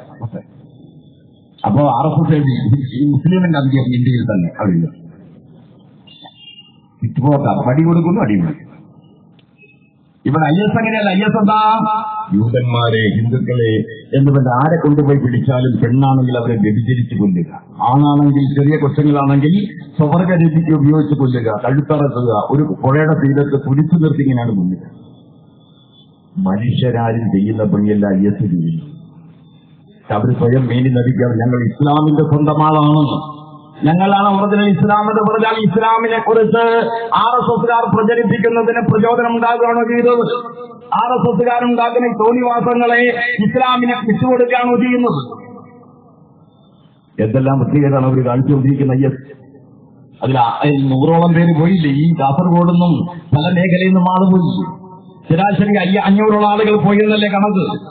ലോകത്ത് പ്രിയപ്പെട്ടവരുടെ ഏറ്റവും വലതുപക്ഷ പിന്തിരിപ്പ നിലപാടുള്ള ISലേക്ക് ആളുകൾ പോകുന്നു പറഞ്ഞാൽ അർത്ഥമെന്താ? അത്യന്തം അപകടവും വിനാശകരവുമായ ഇസ്ലാം തീവ്രവാദം. ലോകത്തെ ഏറ്റവും വലിയ തീവ്രവാദങ്ങൾ ഏതാണെന്ന് വെച്ചാൽ ഇസ്ലാം തീവ്രവാദമാണ്. പക്ഷെ ഇന്ത്യയിലെ ഏറ്റവും വലിയ തീവ്രവാദം ഹൈന്ദവമാണ്. അത് ഭരണാധികാരിയാണ്. ഇസ്ലാം പഠിച്ച പടി 18 തോന്നിയാലും ഇന്ത്യയിലെ ഇസ്ലാം രാജ്യമാക്കാൻ പറ്റില്ല.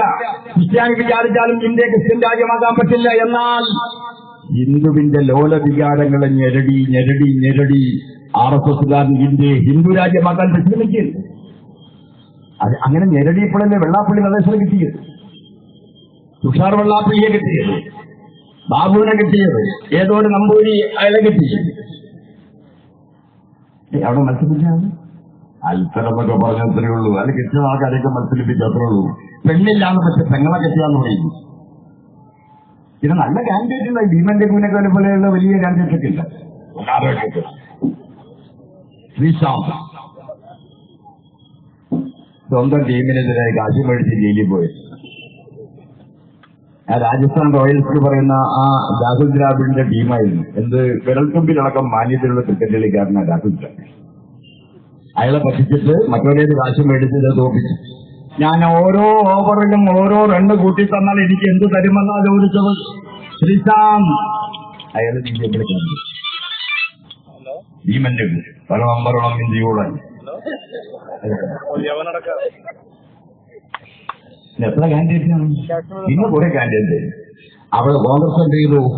കോൺഗ്രസ് പറഞ്ഞു എലേപ്പന്റെ വീട്ടിൽ ഊണ് വല്യപ്പന്റെ വീട്ടിൽ പോരാ. കോൺഗ്രസ് എന്തെന്ന് വെച്ചാൽ സുരേന്ദ്രപിള്ള പാവത്തിനെ കൊണ്ടുവന്നു. അതിന് ജോസഫിൽ തട്ടി തട്ടി തട്ടി തട്ടി പാർട്ടി MP വീരേന്ദ്രകുമാറിന്റെ പാർട്ടിയിൽ ചെന്നു. MP വീരേന്ദ്രകുമാർ പറഞ്ഞു ഇയാളെ സംസ്ഥാന സെക്രട്ടറിമാരുടെ ഒരാളാക്കി. MP വീരേന്ദ്രകുമാറിന്റെ പാർട്ടി തന്നെ ഇത്തിരിയുള്ളൂ. കാതുകുത്തനോട് ഇറച്ചി മേടിക്കാൻ പോവാ. ആ സുരേന്ദ്രൻപിള്ള മത്സരത്തിൽ എത്ര വോട്ടാ കിട്ടിയ സുരേന്ദ്രൻപിള്ളയ്ക്ക്? കോൺഗ്രസിന്റെ 12,000 വോട്ട്. 4 വാർഡിൽ നിന്ന് കിട്ടുന്ന വോട്ടാണ് ഈ 12,000. 132 ബൂത്തുകളുള്ള ഒരു നിയോജകമണ്ഡലത്തിൽ സുരേന്ദ്രൻപിള്ളയ്ക്ക് 20,000-ൽ താഴെ വോട്ടാണ് കിട്ടിയത്. പറഞ്ഞാൽ കോൺഗ്രസിന്റെ ബാക്കിയുള്ള വോട്ട് എന്ത് ചെയ്തു? കോൺഗ്രസ് തന്നെ നടത്തിയ കമ്മീഷൻ പറഞ്ഞു അതല്ല BJP ശ്രീശാന്തിന് നടത്തിയെടുത്ത പാവത്തിന്റെ കൂടുതൽ BJP എന്ത് ചെയ്തു? കോൺഗ്രസിന് ശിവകുമാറിന് കിട്ടും. ഇത് രാജേഷിന് കിട്ടും, മറ്റേത് ശിവകുമാരേട്ടിന് കിട്ടും. ഏട്ടാ വിളികൾ. ചില ബസ് സ്റ്റാൻഡിൽ പൂവ് നിർത്തുന്ന ചില സ്ത്രീകൾ പറയുന്ന പോലെ ചേട്ടാ വിളികൾ. ഞാൻ പറഞ്ഞു വരുന്നത് ഇവിടെ BJP കോൺഗ്രസ് തമ്മിലൊക്കെ കോൺഗ്രസിന്റെ ചർച്ചയെ BJP ഇങ്ങനെ പൊലിച്ചു വന്നാൽ CPM ഇങ്ങനെ തകർന്നു വരുന്നതാണ്. ബുദ്ധിയുള്ള CPM തുടക്കത്തിൽ മുതൽ വെള്ളാപ്പള്ളിയുടെ ചാലപടിയാണെന്ന് മനസ്സിലാക്കി ഇടപെടാൻ തുടങ്ങിയപ്പോഴോ, പ്രിയപ്പെട്ടവരെ അതിന്റെ പിന്നാലെ CPIക്കാർ ഇടപെടാൻ തുടങ്ങിയപ്പോഴോ CPMന്റെയും CPIയുടെയും പ്രവർത്തകർ പരമാവധി അങ്ങോട്ട് പോവാതിരിക്കാൻ കഴിയും. പാവം ഒരു VN സുധീരൻ മാത്രമേ അവിടെ ഉണ്ടായുള്ളൂ. കുറച്ച് വെടുപ്പും വൃത്തിയുള്ള ആളാണ് VN സുധീരൻ. നമുക്ക് എന്തെല്ലാം ദേഷ്യവും തരും. അയാളുടെ വർത്തമാനം ശ്രദ്ധിച്ചാൽ അറിയാം, അയാളുടെ നിലപാട് ശ്രദ്ധിച്ചാൽ അറിയാം. കുറച്ച് വൃത്തിയുള്ളതാണ് രണ്ടുപേരും മാറാൻ പറയുന്നത്. ചില രജിസ്റ്റർ ഓഫീസ് പോലെയാണല്ലോ. ചില രജിസ്റ്റർ ഓഫീസിൽ എല്ലാവരും കൈക്കൂലിക്കാർ, ഒരു പാവം മാത്രം കൈക്കൂലി മേടിക്കുന്നില്ലെങ്കിൽ ഇവർ 2 കൂട്ടിയും കൂടി ചേർന്ന് ഗവൺമെന്റിനെ കണ്ട് ഇയാളെ മാറ്റി. മാറിക്കരുമ്പോ വേണ്ടാന്ന് പറയുന്ന ഒരാളപ്പോ ആർക്കും കിട്ടുന്നില്ല. VN സുധീരൻ, പ്രിയപ്പെട്ട VN സുധീരൻ, നിങ്ങൾ എന്തായ പഴയ കോൺഗ്രസ് അല്ല ഈ കോൺഗ്രസ് എന്ന് പറയുന്നത്. ഇത് വൃത്തികെട്ട സാധനമാണ്. ഇത് എല്ലാ തരത്തിലും വൃത്തികേടാണ്. ഇതെന്ന് പറയുന്നത് BJPക്ക് പഠിക്കുന്നവരാണ് ഇവര്. അതിന് രമേശ് ചെന്നിത്തല കുമ്മനം രാജശേഖരൻ ഒരേ അഭിപ്രായമില്ലേ പറയുന്നത്? ഗവർണർ അന്വേഷിക്കണം. ഗവർണർ ഇവരുടെ അളിയന്റെ പോന വെറുതെ പറഞ്ഞതല്ല. ഗവർണർ അന്വേഷിക്കണം. എന്താ കാര്യം എന്നറിയോ? ഗവർണർ കേന്ദ്ര ഗവൺമെന്റ് പ്രതിനിധി മോനെ കോൺഗ്രസ് BJP അതുകൊണ്ടാണ് പറയുന്നത്. അവരുടെ എളേപ്പന്റെ മോനായതുകൊണ്ടാണ് പറയുന്നത്. ഇന്ത്യൻ ഗവൺമെന്റിന്റെ പ്രതിനിധിയാണ് ഗവർണർ. ഇന്ത്യൻ ഗവൺമെന്റ് എന്ന് പറഞ്ഞാൽ BJPയുടെ പ്രതിനിധിയാണ്. BJP ഗവൺമെന്റിന്റെ പ്രതിനിധിയാണ്. കോൺഗ്രസിന് എങ്ങനെ കിട്ടും? ഈ ബുദ്ധിയിലായതുകൊണ്ടാണ് ഇയാള് വളർന്നത്. കോൺഗ്രസ് ഒരേപോലെ അഭിപ്രായം പറയരുത്. നിങ്ങൾ 2 പേരും ശിക്ഷനും ഗുരുവായോ? ഒരാളിങ്ങനെ വല്ലാതെ ആർഭാടം വന്നപ്പോ ഭാര്യ അയാളോട് പറഞ്ഞു, നിങ്ങൾ ആ ഫിസിക്കൽ ഗുരുവിന്റെ അടുത്ത് പോയി ഫിസിക്ക പഠിക്കാൻ പറഞ്ഞു. അപ്പൊ ഞാൻ പറഞ്ഞ സാമാന്യം ഫിസിക്കൊക്കെ എനിക്ക് ഉണ്ടല്ലോ, ഞാൻ പഠിക്കേണ്ട കാര്യമൊന്നും ചെയ്യണം, ഇതേപോലെ പഠിക്കും. അങ്ങനെ ഗുരുനാഥൻ അങ്ങനെ ഫിസിക്സ് പഠിപ്പിക്കാൻ നേരത്തെ പറഞ്ഞു, തന്നെ ഇരിക്കൂ പഠിപ്പിക്കാം, തുടക്കമാകാം, എന്താ പഠിപ്പിക്കുന്നത് ആദ്യം ഞാൻ പറഞ്ഞുതരാം. ഇരുന്നു ഇയാൾ ഇരുന്നപ്പോ ഈ ഗുരു എന്ന് പറയുന്ന ആൾ വിളക്ക് കൂടി. അപ്പൊ ശിഷ്യൻ ചോദിച്ചു, ഇതെന്താ ഗുരു? വർത്തമാനം പറയുമ്പോൾ വിളക്കിന്റെ ആവശ്യമില്ല ശിക്ഷ. ഇതാണ് ആദ്യ പാഠം. വിസ്തരിച്ച് നാളെ പഠിപ്പിക്കാം. ഈ ലൈറ്റ് കിടന്നിട്ട് ഒരു തീപ്പള്ളിക്കൊള്ളി എടുത്തിട്ട് വിളക്ക് ശിക്ഷ തുണിയിലാണ്ടിരിക്കും. ഇതെന്താ ശിക്ഷ? വർത്താനം പറയുമ്പോഴും ലൈറ്റ് ഇല്ലെങ്കിലും പിന്നെ തുണിയുടെ ആവശ്യമില്ല. അപ്പൊ ഗുരുനാഥൻ പറഞ്ഞു, നീയാണ് ഒറിജിനൽ കുട്ടി. ഞാൻ ചോദിക്കുന്നത്, കുമ്മനം രാജശേഖരന്റെ അഭിപ്രായം എന്താ? രമേശ് ചെന്നിത്തല നിങ്ങൾക്ക് വരുന്നത്? നിങ്ങൾ ഒരു വീട്ടിലാണോ? ഒരുമിച്ചാണോ? നിങ്ങൾ അഭിപ്രായം ഒന്നാണോ? CPM-കാരന്റെ സഞ്ചയനം കാണാനാണോ? ഇല്ലായ്മ കാണാനാണോ? തകരാനാണോ? നമ്മൾ ഈശ്വരൻ ആക്രമിക്കാതെ വരുന്നു. എവിടെ ആക്രമിച്ചു? പ്രത്യാക്രമിച്ചിട്ടുണ്ട്, പ്രതിരോധിച്ചിട്ടുണ്ട്. ആക്രമണം വേറെ, പ്രതിരോധം വേറെ, തല്ലല് വേറെ, തടയല് വേറെ. 5-6 പേര് കൂടി കളഞ്ഞാൽ ചിലപ്പോൾ തല്ലുന്നവൻ പോയിന്ന് വരും.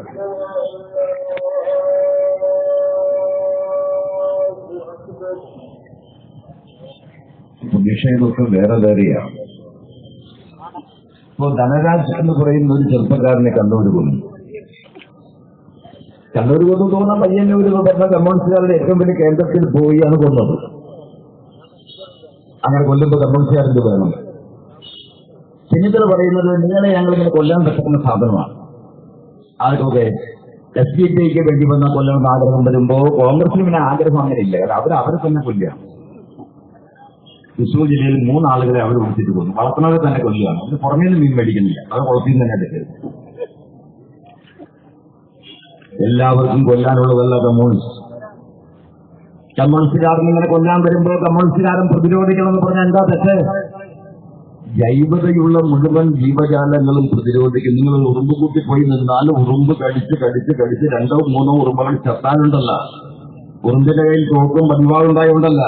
ഉറുമ്പ് അങ്ങോട്ട് കയറി അങ്ങോട്ട് ആക്രമിക്കാൻ തുടങ്ങിയാൽ ജീവനുള്ളവൻ ഇറങ്ങി ഓടും. ഉറുമ്പ് കടിച്ച് കയറി എല്ലാ കേന്ദ്ര നേതൃത്വത്തിലും എത്തും എന്ന് പറഞ്ഞാലോ അത്യാവശ്യം ഉറുമ്പ് കടിച്ച് അവശനാക്കി കളയും. അതിനെ ഈ പ്രതിരോധം എന്ന് പറയുന്ന സാധനം. നിങ്ങൾ വോളിബോൾ കളിക്കുമ്പോൾ സ്മാഷ് ചെയ്യും ഒരാൾ അടിച്ചു. അതാണ് ആക്രമണം. എന്താ പ്രത്യാക്രമണം എന്ന് പറയുന്നത്? ഇപ്പോഴത്തെ ടോർച്ചിൽ നിൽക്കുന്ന 2-3 ചെറുപ്പക്കാർ ചെന്നത് ബ്ലോക്ക് ചെയ്യും. അപ്പൊ എന്തുണ്ടാവും? അപ്പൊ അടിക്കുന്ന ആള് തന്നെ അടി പൊളിഞ്ഞു പോകും, ചിലപ്പോൾ അടിക്കുന്ന ആൾ വീഴും. പ്രതിരോധവും പ്രത്യാക്രമണവും വേറെ വേറെയാണെന്നറിയാതെ കമ്മ്യൂണിസ്റ്റുകാരെ ആക്രമിക്കാൻ കിട്ടുന്ന സന്ദർഭത്തിലെല്ലാം വിമർശിക്കാൻ ശ്രമിക്കുന്നത് കോൺഗ്രസും RSSും ഒരുമിച്ച് ചേർന്നല്ലേ? നിങ്ങൾ ഈ ഇടതുപക്ഷ ജനാധിപത്യ മുന്നണി ഗവൺമെന്റ് ഒരു കൊല്ലാവസ്ഥയും 56 ദിവസമല്ലേ ആയുള്ളൂ. 56 ദിവസം എന്ന് പറഞ്ഞാൽ പെൺകുട്ടി പ്രസവം കഴിയുന്ന സമയം, അല്ലെങ്കിൽ അതൊക്കെ എണീറ്റ് വരുന്ന സമയം. മെറ്റർനിറ്റി ലീവ് അവസാനിക്കുന്ന ദിവസം. ഇപ്പൊ 6 മാസമാണ്. ഈ ഗവൺമെന്റ് 1 കൊല്ലമാക്കുമെന്നാണ് പറയുന്നത്. മെറ്റർനിറ്റി ലീവ് അത് തീരുന്ന സമയമായിരുന്നു പണ്ട് 56 ദിവസം. 56 ദിവസം കഴിഞ്ഞാലാണ് പെണ്ണിന്റെ വീട്ടിൽ നിന്ന് ചെക്കന്റെ വീട്ടിലേക്ക് പെൺകുട്ടിയെ കൊണ്ടുപോകുന്ന സമയം. എത്ര ദിവസമല്ലേ ആയുള്ളൂ. ഈ ഗവൺമെന്റിനെ കുറിച്ച് എന്തെങ്കിലും ഒരു നല്ലത് നിങ്ങൾ ആരെങ്കിലും പറഞ്ഞു? ആ മെത്രാങ്കായിൽ അവിടെ പോയി ആ പയ്യൻ പോയിട്ട് മുഖ്യമന്ത്രി പോയി പറയുന്നുണ്ടല്ലോ, ഞങ്ങളിവിടെ നെല്ല് കൃഷി ഉണ്ടാകാം, മോശപ്പെട്ട കാര്യമാണ്. വിമാനത്താവളം ഉണ്ടായ പത്തനംതിട്ടയിൽ അവിടെ വിമാനത്താവളം വേണ്ട, പകരം നെൽകൃഷി തുടങ്ങാം, മോശമായ കാര്യമാണ്. മന്ത്രിമാർക്ക് എക്സ്പോർട്ടും പൈലറ്റും വേണ്ട എന്ന് പറഞ്ഞാൽ അത് മോശമായ കാര്യമാണ്. ഈ പട്ടണത്തിലൂടെ മന്ത്രി പോകുന്ന ആരും അറിയുന്നില്ല. മന്ത്രി അറിയാത്തൊരു കാലം ചീരിപ്പാകുന്ന എക്സ്പോർട്ടും പൈലറ്റും ഇല്ലല്ലോ. തിരുവനന്തപുരത്ത് മന്ത്രി പോകുമ്പോൾ ബഹളങ്ങളും ഒറ്റപ്പാടുമില്ലല്ലോ. പ്രിയപ്പെട്ടവരെ, മാവേലി സ്റ്റോറിൽ സാധനങ്ങൾ ഇഷ്ടംപോലെ വന്നല്ലോ. ത്രിവേണി സ്റ്റോറിൽ ഇഷ്ടംപോലെ സാധനങ്ങൾ വന്നു തുടങ്ങിയല്ലോ. ഒരു ഗവൺമെന്റ് വന്ന് 56 ദിവസം കൂടി ഇത്രയൊക്കെ ചെയ്ത് കഴിഞ്ഞില്ലേ? ആ ഗവൺമെന്റിനെ കുറിച്ച് ഒരു മാന്യമായ പ്രതിപക്ഷം എന്ന രീതിയിൽ എന്തെങ്കിലും നന്മ പറയുന്നുണ്ടോ? പറയുന്നതെല്ലാം കൊതുകിന് ചോരയാണ് പ്രിയം എന്ന് പറയുന്ന പോലെ BJPക്ക് വലിയ BJP ആവാൻ ഞങ്ങൾ BJP പറഞ്ഞാൽ BJPയേക്കാൾ വലുതാകണം. BJP പറഞ്ഞാൽ BJPയേക്കാൾ വലുതാകാൻ നിങ്ങൾ പരിശ്രമിച്ചാൽ എന്തുണ്ടാകും? നിങ്ങൾ 3ാം സ്ഥാനത്തേക്ക് പോകും. കോൺഗ്രസിൽ നിങ്ങൾ ഒരിക്കലും 3ാം സ്ഥാനത്ത് പോകും. ഞങ്ങൾക്ക് ഈ മാണി ബോർഡിലൊക്കെ ഞങ്ങൾക്കൊരു പ്രയാസമുണ്ട്. ഞങ്ങൾക്ക് കിട്ടാൻ പറ്റുന്ന കൊതിക്കറിവൊന്നുമല്ലോ. മാണി പതുക്കെ BJPയിലേക്ക് പോയാൽ കത്തോലിക്ക മതത്തിലെ 1-2 ആളുകൾ 4 സ്കൂളിൽ കിട്ടാൻ. കത്തോലിക്ക മതം അത് ക്രിസ്ത്യൻ മതം എന്ന് പറഞ്ഞാൽ ഏറ്റവും കാരുണ്യത്തിന്റെ മതമാണ്. കാരുണ്യമാണ് അതിന്റെ പ്രത്യേകത. അതിലെ കർത്താവിനെ കുരിശിലടിക്കുന്ന സമയത്ത് ആരുണ്ടായില്ല, അത് വേറെ വിഷയം. കുരിശിലടിക്കുന്ന സമയം പറഞ്ഞാൽ ആർക്കും ആരുണ്ടാവും. ആകെ വന്നത് ഒരു റബേക്ക മാത്രം, മറ്റേ ഇത് മാത്രമാണ്. മറ്റെല്ലാം ഒന്ന് വൈറോണിക്കുണ്ട്. അറിയോ നിങ്ങൾക്ക്? ആ കർത്താവിന്റെ കൂടെ അതുവരെ നടന്ന പത്രോസ്, പൗലോസ്, യൂദാസ് തുടങ്ങിയവരെല്ലാം എത്ര കിലോമീറ്റർ അകലെയാണ് നിന്നത്? പ്രിയപ്പെട്ടവർ, ആ കർത്താവിനെ കുരിശിലടിക്കുന്ന സമയത്ത് പറഞ്ഞത്, എന്റെ ശരീരത്തിൽ നിന്ന് ഈ പ്രാണൻ വേഗം എടുക്കണമേ കർത്താവിൽ നിന്ന്. അതാണ് കാര്യം എന്ന് പറയുന്നത്. രണ്ടാമതാ പറഞ്ഞത്, എന്നെ ഈ പണി ചെയ്യുന്ന ഈ ദുഷ്ടന്മാരെ ഒന്ന് ക്ഷമിക്കണമേ എന്നാണ്. അതാണ് ക്രിസ്തുമതത്തിലെ പ്രത്യേകത. കാരുണ്യമാണ് ഇതിന്റെ. അല്ലാണ്ട് ഒരു ബ്ലേഡ് കമ്പനി തുടങ്ങിയിട്ട് ഒരു യേശു ക്രിസ്തുവിന്റെ പടം തട്ടി ഒരു ബൾബ് കത്തിച്ചാൽ അത് കാരുണ്യാവില്ല. കാരുണ്യത്തിന്റെ മതമായ ക്രിസ്ത്യൻ മതം 4 സ്കൂളിലും 4 കോളേജിലും വേണ്ടി മാണിയെ തുരത്തി വിട്ടിട്ടുണ്ടെന്ന് എനിക്കറിയില്ല. പക്ഷെ മാണി പോയി മറ്റേ RSS ചേർന്നാൽ, NDA ആയാൽ, വെള്ളാപ്പള്ളിയും മാണിയും തുഷാർ വെള്ളാപ്പള്ളിയും ബാബുവും അടങ്ങുന്നവർ NDA ആയാൽ, മാണി NDA ആകുന്നതിന്റെ പ്രത്യേകത വെച്ചാൽ RSSന് ഒരു സ്വഭാവം കൊടുക്കലാണ്.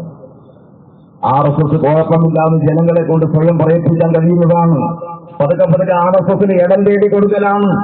ഇടം തേടി കൊടുക്കാൻ അയാൾ പോയാൽ, പ്രിയപ്പെട്ട കോൺഗ്രസ്, നീ ഭിന്ന ഭിന്നമായി എന്ന് ഞങ്ങൾക്കറിയാം. ഇതിൽ ആരെങ്കിലും നിയമസഭയിൽ പ്രാതിനിധ്യമുള്ള കോൺഗ്രസിൽ ലീഗ് തട്ടിക്കെ പോയി. ഷിബു ബേബി ജോൺ കൂടുതലാണ്, പക്ഷെ നിയമസഭയിൽ ആരില്ല. ജനതാദൾ വലിയ ശക്തിയാണ്. വീരേന്ദ്രകുമാർ വലിയ ഉപന്യാസം നടത്തും, വലിയ പ്രസംഗം നടത്തും, പക്ഷെ നിയമസഭയിൽ ആരില്ല.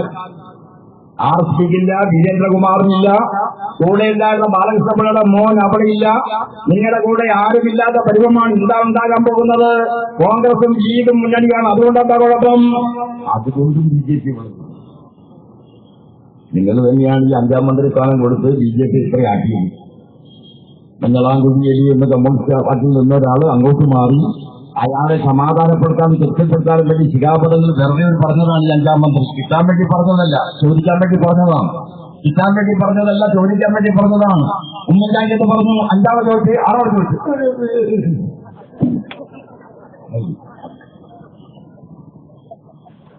അയാളും പാലയിലെ മാണിയും എല്ലാം കൂടി ചേർന്ന BJP ഈ സുരേന്ദ്രനെയും ഈ MP രമേശിനെയും ഈ കുമ്മനം രാജശേഖരനെയും 4 മാന്യന്മാരാക്കി മാറ്റിയത്.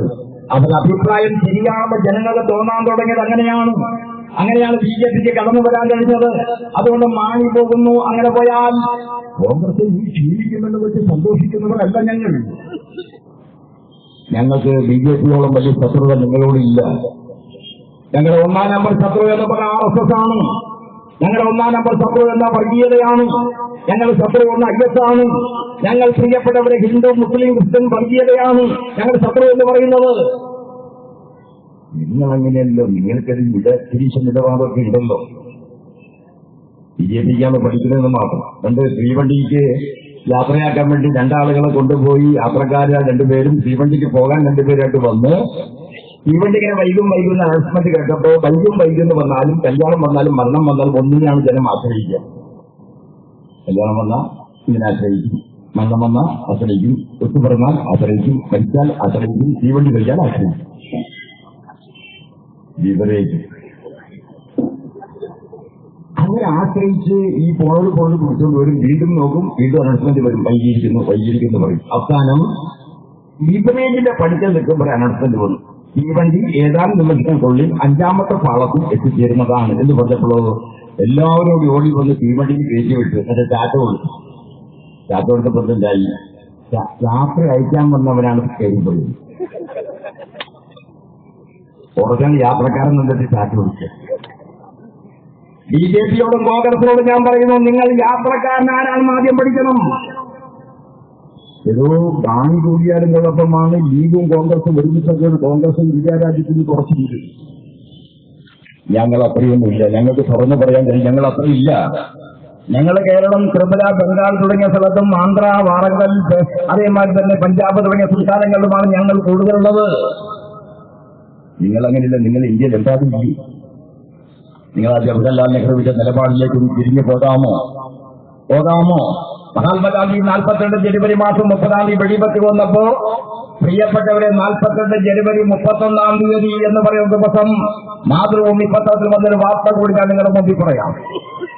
അത് നെഹ്റു പറഞ്ഞു ഇങ്ങനെന്ത് ഇന്ത്യയാകെ അന്ധകാരം പടഞ്ഞിരിക്കും. ഇതാണ് വാചകം. ഒരു വിഷസർപ്പത്തിന്റെ ദംശനമേറ്റ് നമ്മുടെ ബാപ്പുജി മരിച്ചിരിക്കും. ആ വിഷസർപ്പം RSS ആണ്. RSSനെ ഒറ്റപ്പെടുത്താൻ എന്റെ കരങ്ങൾക്ക് ശക്തി പകരണമെന്ന് നിറകണ്ണീരുമായി പണ്ഡിറ്റ് ജവഹർലാൽ നെഹ്റു പറഞ്ഞത് ഓർമ്മ വേണം. രാഹുൽ ഗാന്ധിക്കും ഓർമ്മ വേണം. അദ്ദേഹത്തിനുള്ള ധൈര്യമുണ്ടായിരുന്നു. എന്നാൽ സർദാർ വല്ലഭായ് പട്ടേലിന്റെ നിർബന്ധത്തിന് വഴങ്ങി RSSന്റെ നിരോധനം 1 മാസം പോലും നീണ്ടില്ലാതെ വേറെ RSS അപകടകാരിയാണ് ജവഹർലാൽ നെഹ്റുവിന് അറിയാമായിരുന്നു. അതുകൊണ്ട് കോൺഗ്രസ് മനമോഹന സിംഗിലേക്കല്ല പോകേണ്ടത്. എവിടേക്ക് പോകണം? നിങ്ങൾ നെഹ്റുവിന്റെ നയങ്ങളിലേക്ക് പോകണം. ഇന്ത്യയിലെ പൊതുമേഖലയും സ്വകാര്യ മേഖലയും വേണമെന്ന് ബാധിച്ച നെഹ്റുവിന്റെ നയങ്ങളിലേക്ക് പോകണം. ഇന്ത്യയിൽ പഞ്ചവത്സര പദ്ധതി വേണമെന്ന് ബാധിച്ച നെഹ്റുവിന്റെ നയങ്ങളിലേക്ക് പോകണം. ഗരീബി ഹദാവോ എന്ന് പറഞ്ഞ ഇന്ദിരാഗാന്ധിയുടെ നയങ്ങളിലേക്ക് പോകണം. നിങ്ങൾ ഈ RSSന്റെ പിന്നാലെ നടക്കണ്ട. അവൻ അംഗീകാരമുണ്ടാകില്ല. അവൻ ഇനി അതിൽ കൂടുതൽ കളിക്കാനുമില്ല. നരേന്ദ്രമോദിക്ക് എന്താ പറയാനുള്ളത്? ഗുജറാത്ത് ഒരു പരുവമാകാൻ പോവാണ്. ഗുജറാത്ത് ഒരു പരുവമാകും. പഞ്ചാബ് ആം ആദ്മി കൊണ്ടുപോകും, കേജ്രിവാൾ കൊണ്ടുപോകും. ഇന്ത്യ രാജ്യത്തെ പല സംസ്ഥാനങ്ങളും തെരഞ്ഞെടുപ്പിൽ BJP പരാജയപ്പെടും. BJP അത് ഏത് പൊട്ട സിനിമയാണെങ്കിലും ഒരാഴ്ച കൂടും. കബാലി എന്നല്ല ഞാൻ പറഞ്ഞത്. കബാലിക്ക് വലിയ സിനിമ മീറ്റ തെറുത്ത് വെച്ച് കവിളത്ത് പൊട്ടുവെച്ച് ലുങ്കി ഉടുത്ത് അന്ത വരുന്ന നന്ദിയാറില്ല. ഇത് കബാലിയുടെ അതുകൊണ്ട് കബാലി ഉണ്ടല്ലോ, അത് വലിയ സിനിമയാണ്. പക്ഷേ ഏത് മോശപ്പെട്ട സിനിമയാണെങ്കിലും ഒരാഴ്ച കൂടും. RSS എന്ന് പറയുന്ന പ്രസ്ഥാനം വേണമെങ്കിൽ നിങ്ങളെ എല്ലാ ശക്തി ഉപയോഗിച്ചാൽ ഈ 5 വർഷക്കാലം ചിലപ്പോൾ ഓടുന്നു വരും. ഇന്ത്യയിൽ അത് ഓടില്ല. ഇന്ത്യയിലെ ഇസ്ലാമിനറിയാം അതെന്താണെന്ന്, ഇന്ത്യയിലെ കലാകാരനറിയാം അതെന്താണെന്ന്, ഇന്ത്യയിലെ സാഹിത്യകാരനായ അൽബുർജിക്ക് അറിയാമായിരുന്നു, പെരുമാൾ മുരുകൻ അറിയാമായിരുന്നു, ഇന്ത്യയിലെ നിരവധി സാഹിത്യകാരന്മാർക്ക് അറിയാമായിരുന്നു അതെന്താണെന്ന്. അറിയുന്നവരെല്ലാം നിങ്ങൾക്കുന്നു. അപ്പൊ അതുകൊണ്ട് കോൺഗ്രസേ നീ വേണം, ഈ രാജ്യം നീ വേണം. നക്സലൈറ്റ് പ്രസ്ഥാനം വേണം, മതേതര പ്രസ്ഥാനം വേണം, CPM വേണം, CPI വേണം. എത്ര ഞങ്ങളെ പഴിയാറുന്നുണ്ടെങ്കിൽ പോലും RSPയും വേണം, ഫോർവേഡ് ബ്ലോക്കും വേണം, അതേപോലെ ജനതാദളും വേണം, മതനിരപേക്ഷ പ്രസ്ഥാനങ്ങളെല്ലാം വേണം. എല്ലാവരും ഒരു കാര്യം തീരുമാനിച്ചു. എന്താ തീരുമാനിക്കേണ്ടത്? ഇന്ത്യ വേണം ആദ്യം തീരുമാനിക്കേണ്ടത്. ഇന്ത്യക്ക് വേണ്ടിയുള്ള പോരാട്ടങ്ങളിൽ ശക്തി പകർന്ന് മുന്നോട്ട് പോകണം. നമ്മൾ എങ്ങനെയാണ് 2 നൂറ്റാണ്ട് രാജ്യം ഭരിച്ച ബുദ്ധി പഠിപ്പിച്ചവരാ ഇന്ത്യ. 2 നൂറ്റാണ്ട് ബ്രിട്ടീഷുകാരൻ ഇന്ത്യ ഭരിച്ചല്ലോ. ആ ഇന്ത്യ ഭരിച്ച ബ്രിട്ടീഷുകാരനെ ഓടിപ്പിച്ചവർക്ക് പ്രിയപ്പെട്ടവരെ 5 ആണ്ട് ഭരിക്കുന്ന BJP ഭയമുണ്ടോ? അതിശക്തമായ പോരാട്ടങ്ങളിലൂടെ ഈ രാജ്യത്ത് നേടിയെടുത്തവരാണ്. കണ്ണുനീരും ചോരയും നനഞ്ഞ വഴികളിലൂടെ നടന്നു മരണവും ജീവിതവും തമ്മിലുള്ള ഏറ്റുമുട്ടലിന്റെ മുമ്പിൽ പതറാതെ നിന്ന്, മരണത്തിന്റെ മുമ്പിൽ മക്കളും ബന്ധുമിത്രാദികളും വീണ് തകരുന്നത് നോക്കി നിന്ന് ഈ രാജ്യം മുഴുവനുള്ള മോചന മുദ്രാവാക്യമായി നടന്ന പോരാളികൾ, അത് സ്വാതന്ത്ര്യ സമര സേനാനികളുണ്ട്, CKD-യുണ്ട്, C. കേശവനുണ്ട്, പരമ്പള്ളി ഗോവിന്ദമേനോനുണ്ട്, കോൺഗ്രസിലെ നിരവധി നാടകന്മാരുണ്ട്, P. ബാലനുണ്ട്, മയ്യാരത്ത് ശങ്കരനുണ്ട്, EM ശങ്കരൻ നമ്പൂതിരിപ്പാടുണ്ട്. അന്നത്തെ കോൺഗ്രസും ഇന്നത്തെ കമ്മ്യൂണിസ്റ്റും അടങ്ങുന്നവരെല്ലാം ഈ പിറന്ന പിതൃഭൂമിയുടെ സ്വാതന്ത്ര്യത്തിന് വേണ്ടി പോരാടിയവരാണ്. ആ പോരാട്ടത്തിലൂടെ ഈ നാട് നിലനിൽക്കുന്നത്. ആ പോരാട്ടത്തിലൂടെ നേടിയ നാടിനെ ജാതിയുടെയും മതത്തിന്റെയും ഭ്രമങ്ങൾ വെച്ചുകൊണ്ട് കത്തിക്കാനും തകർക്കാനും ശ്രമിച്ചാൽ ഡെമോക്രാറ്റിക് യൂത്ത് പ്രദേശിലുള്ള യുവജന പ്രസ്ഥാനത്തിന് ഉത്തരവാദിത്തമുണ്ട്. ആ ഉത്തരവാദിത്തം 84 തുടങ്ങിയതാണ്.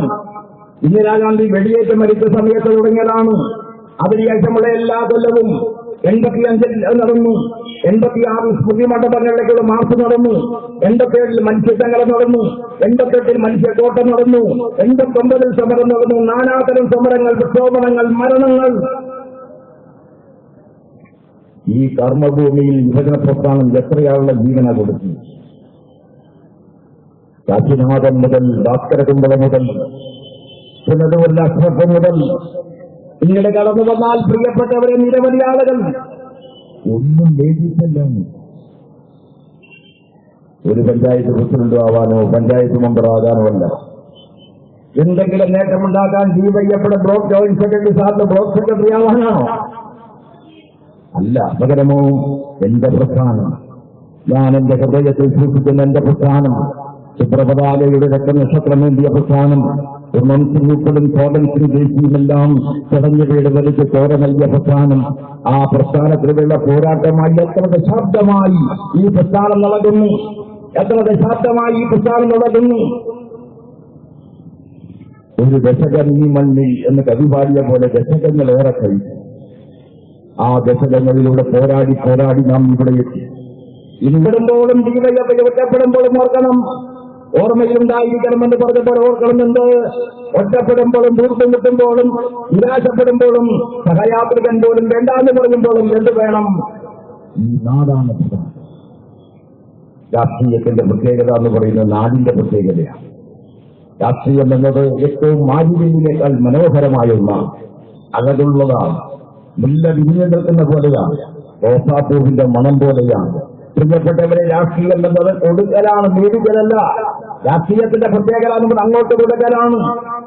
സമരം കൊടുക്കാറുണ്ട്, മുദ്രാവാക്യം കൊടുക്കാറുണ്ട്.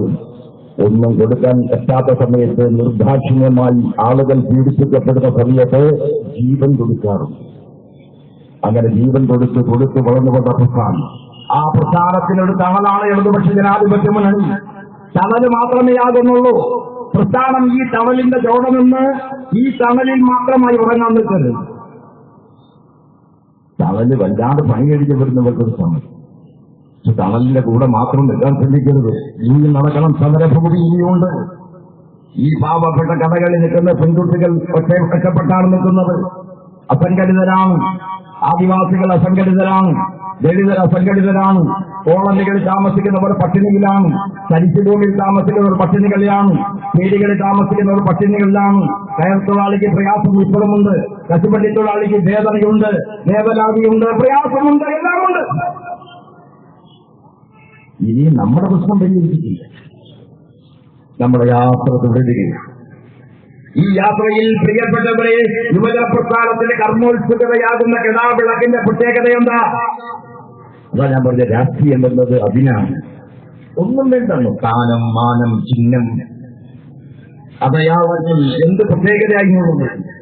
സ്ഥാനവും മാനവും ചിഹ്നവും അടയാളങ്ങളും എന്ത് പ്രത്യേകതയാവുള്ളത്? ഒരു പ്രത്യേകതയുള്ള പകരമോ എല്ലാ സ്ഥാനവും ചിഹ്നവും എല്ലാം കമ്മ്യൂണിസ്റ്റ് പാർട്ടിയും യുവജന പ്രസ്ഥാനവും എല്ലാം ശ്രദ്ധിക്കേണ്ടത് അതിനാണ്. ഈ നാടിനെയും വേദനയുണ്ട്, നാടിന്റെ മനസ്സ് തേങ്ങുന്നുണ്ട് എന്ന് തിരിച്ചറിഞ്ഞ് ഒരു യുവജന പ്രസ്ഥാനം ഇടതുപക്ഷ ജനാധിപത്യങ്ങളുടെ കണ്ണിലെ കൃഷ്ണമണി പോലെ കാത്തു സൂക്ഷിക്കണം. മാധ്യമ വേട്ടയ്ക്ക് തുടങ്ങുമ്പോൾ, മാധ്യമങ്ങൾ തങ്ങളുടെ താല്പര്യം സംരക്ഷിക്കാൻ ഇടതുപക്ഷം വേണ്ടി കുത്തിച്ചേറുമ്പോൾ, വാർത്തയില്ലാതാകുമ്പോൾ, വാർത്തയുണ്ടാക്കാൻ പരിശ്രമിക്കുമ്പോൾ, വാർത്തയുടെ പിന്നിൽ ഒരു താല്പര്യമുണ്ടെന്നും വാർത്തയുടെ പിന്നിൽ ഒരു രാഷ്ട്രീയമുണ്ടെന്നും രാഷ്ട്രീയം വലതുപക്ഷ രാഷ്ട്രീയമാണ് ഏറെയൊന്നും തിരിച്ചറിയാൻ കഴിയും. വലതുപക്ഷ രാഷ്ട്രീയം ഇക്കിളിപ്പെടുത്തുമ്പോൾ ചില ഇടതുപക്ഷ സഹയാത്രികരും TV ചാനലിൽ വന്ന് ശരി പറയും. ചിലവർക്ക് നല്ല ചരിത്രബോധമുണ്ട്, പക്ഷെ രാഷ്ട്രീയ ബോധമില്ലാത്തവരുമുണ്ട്.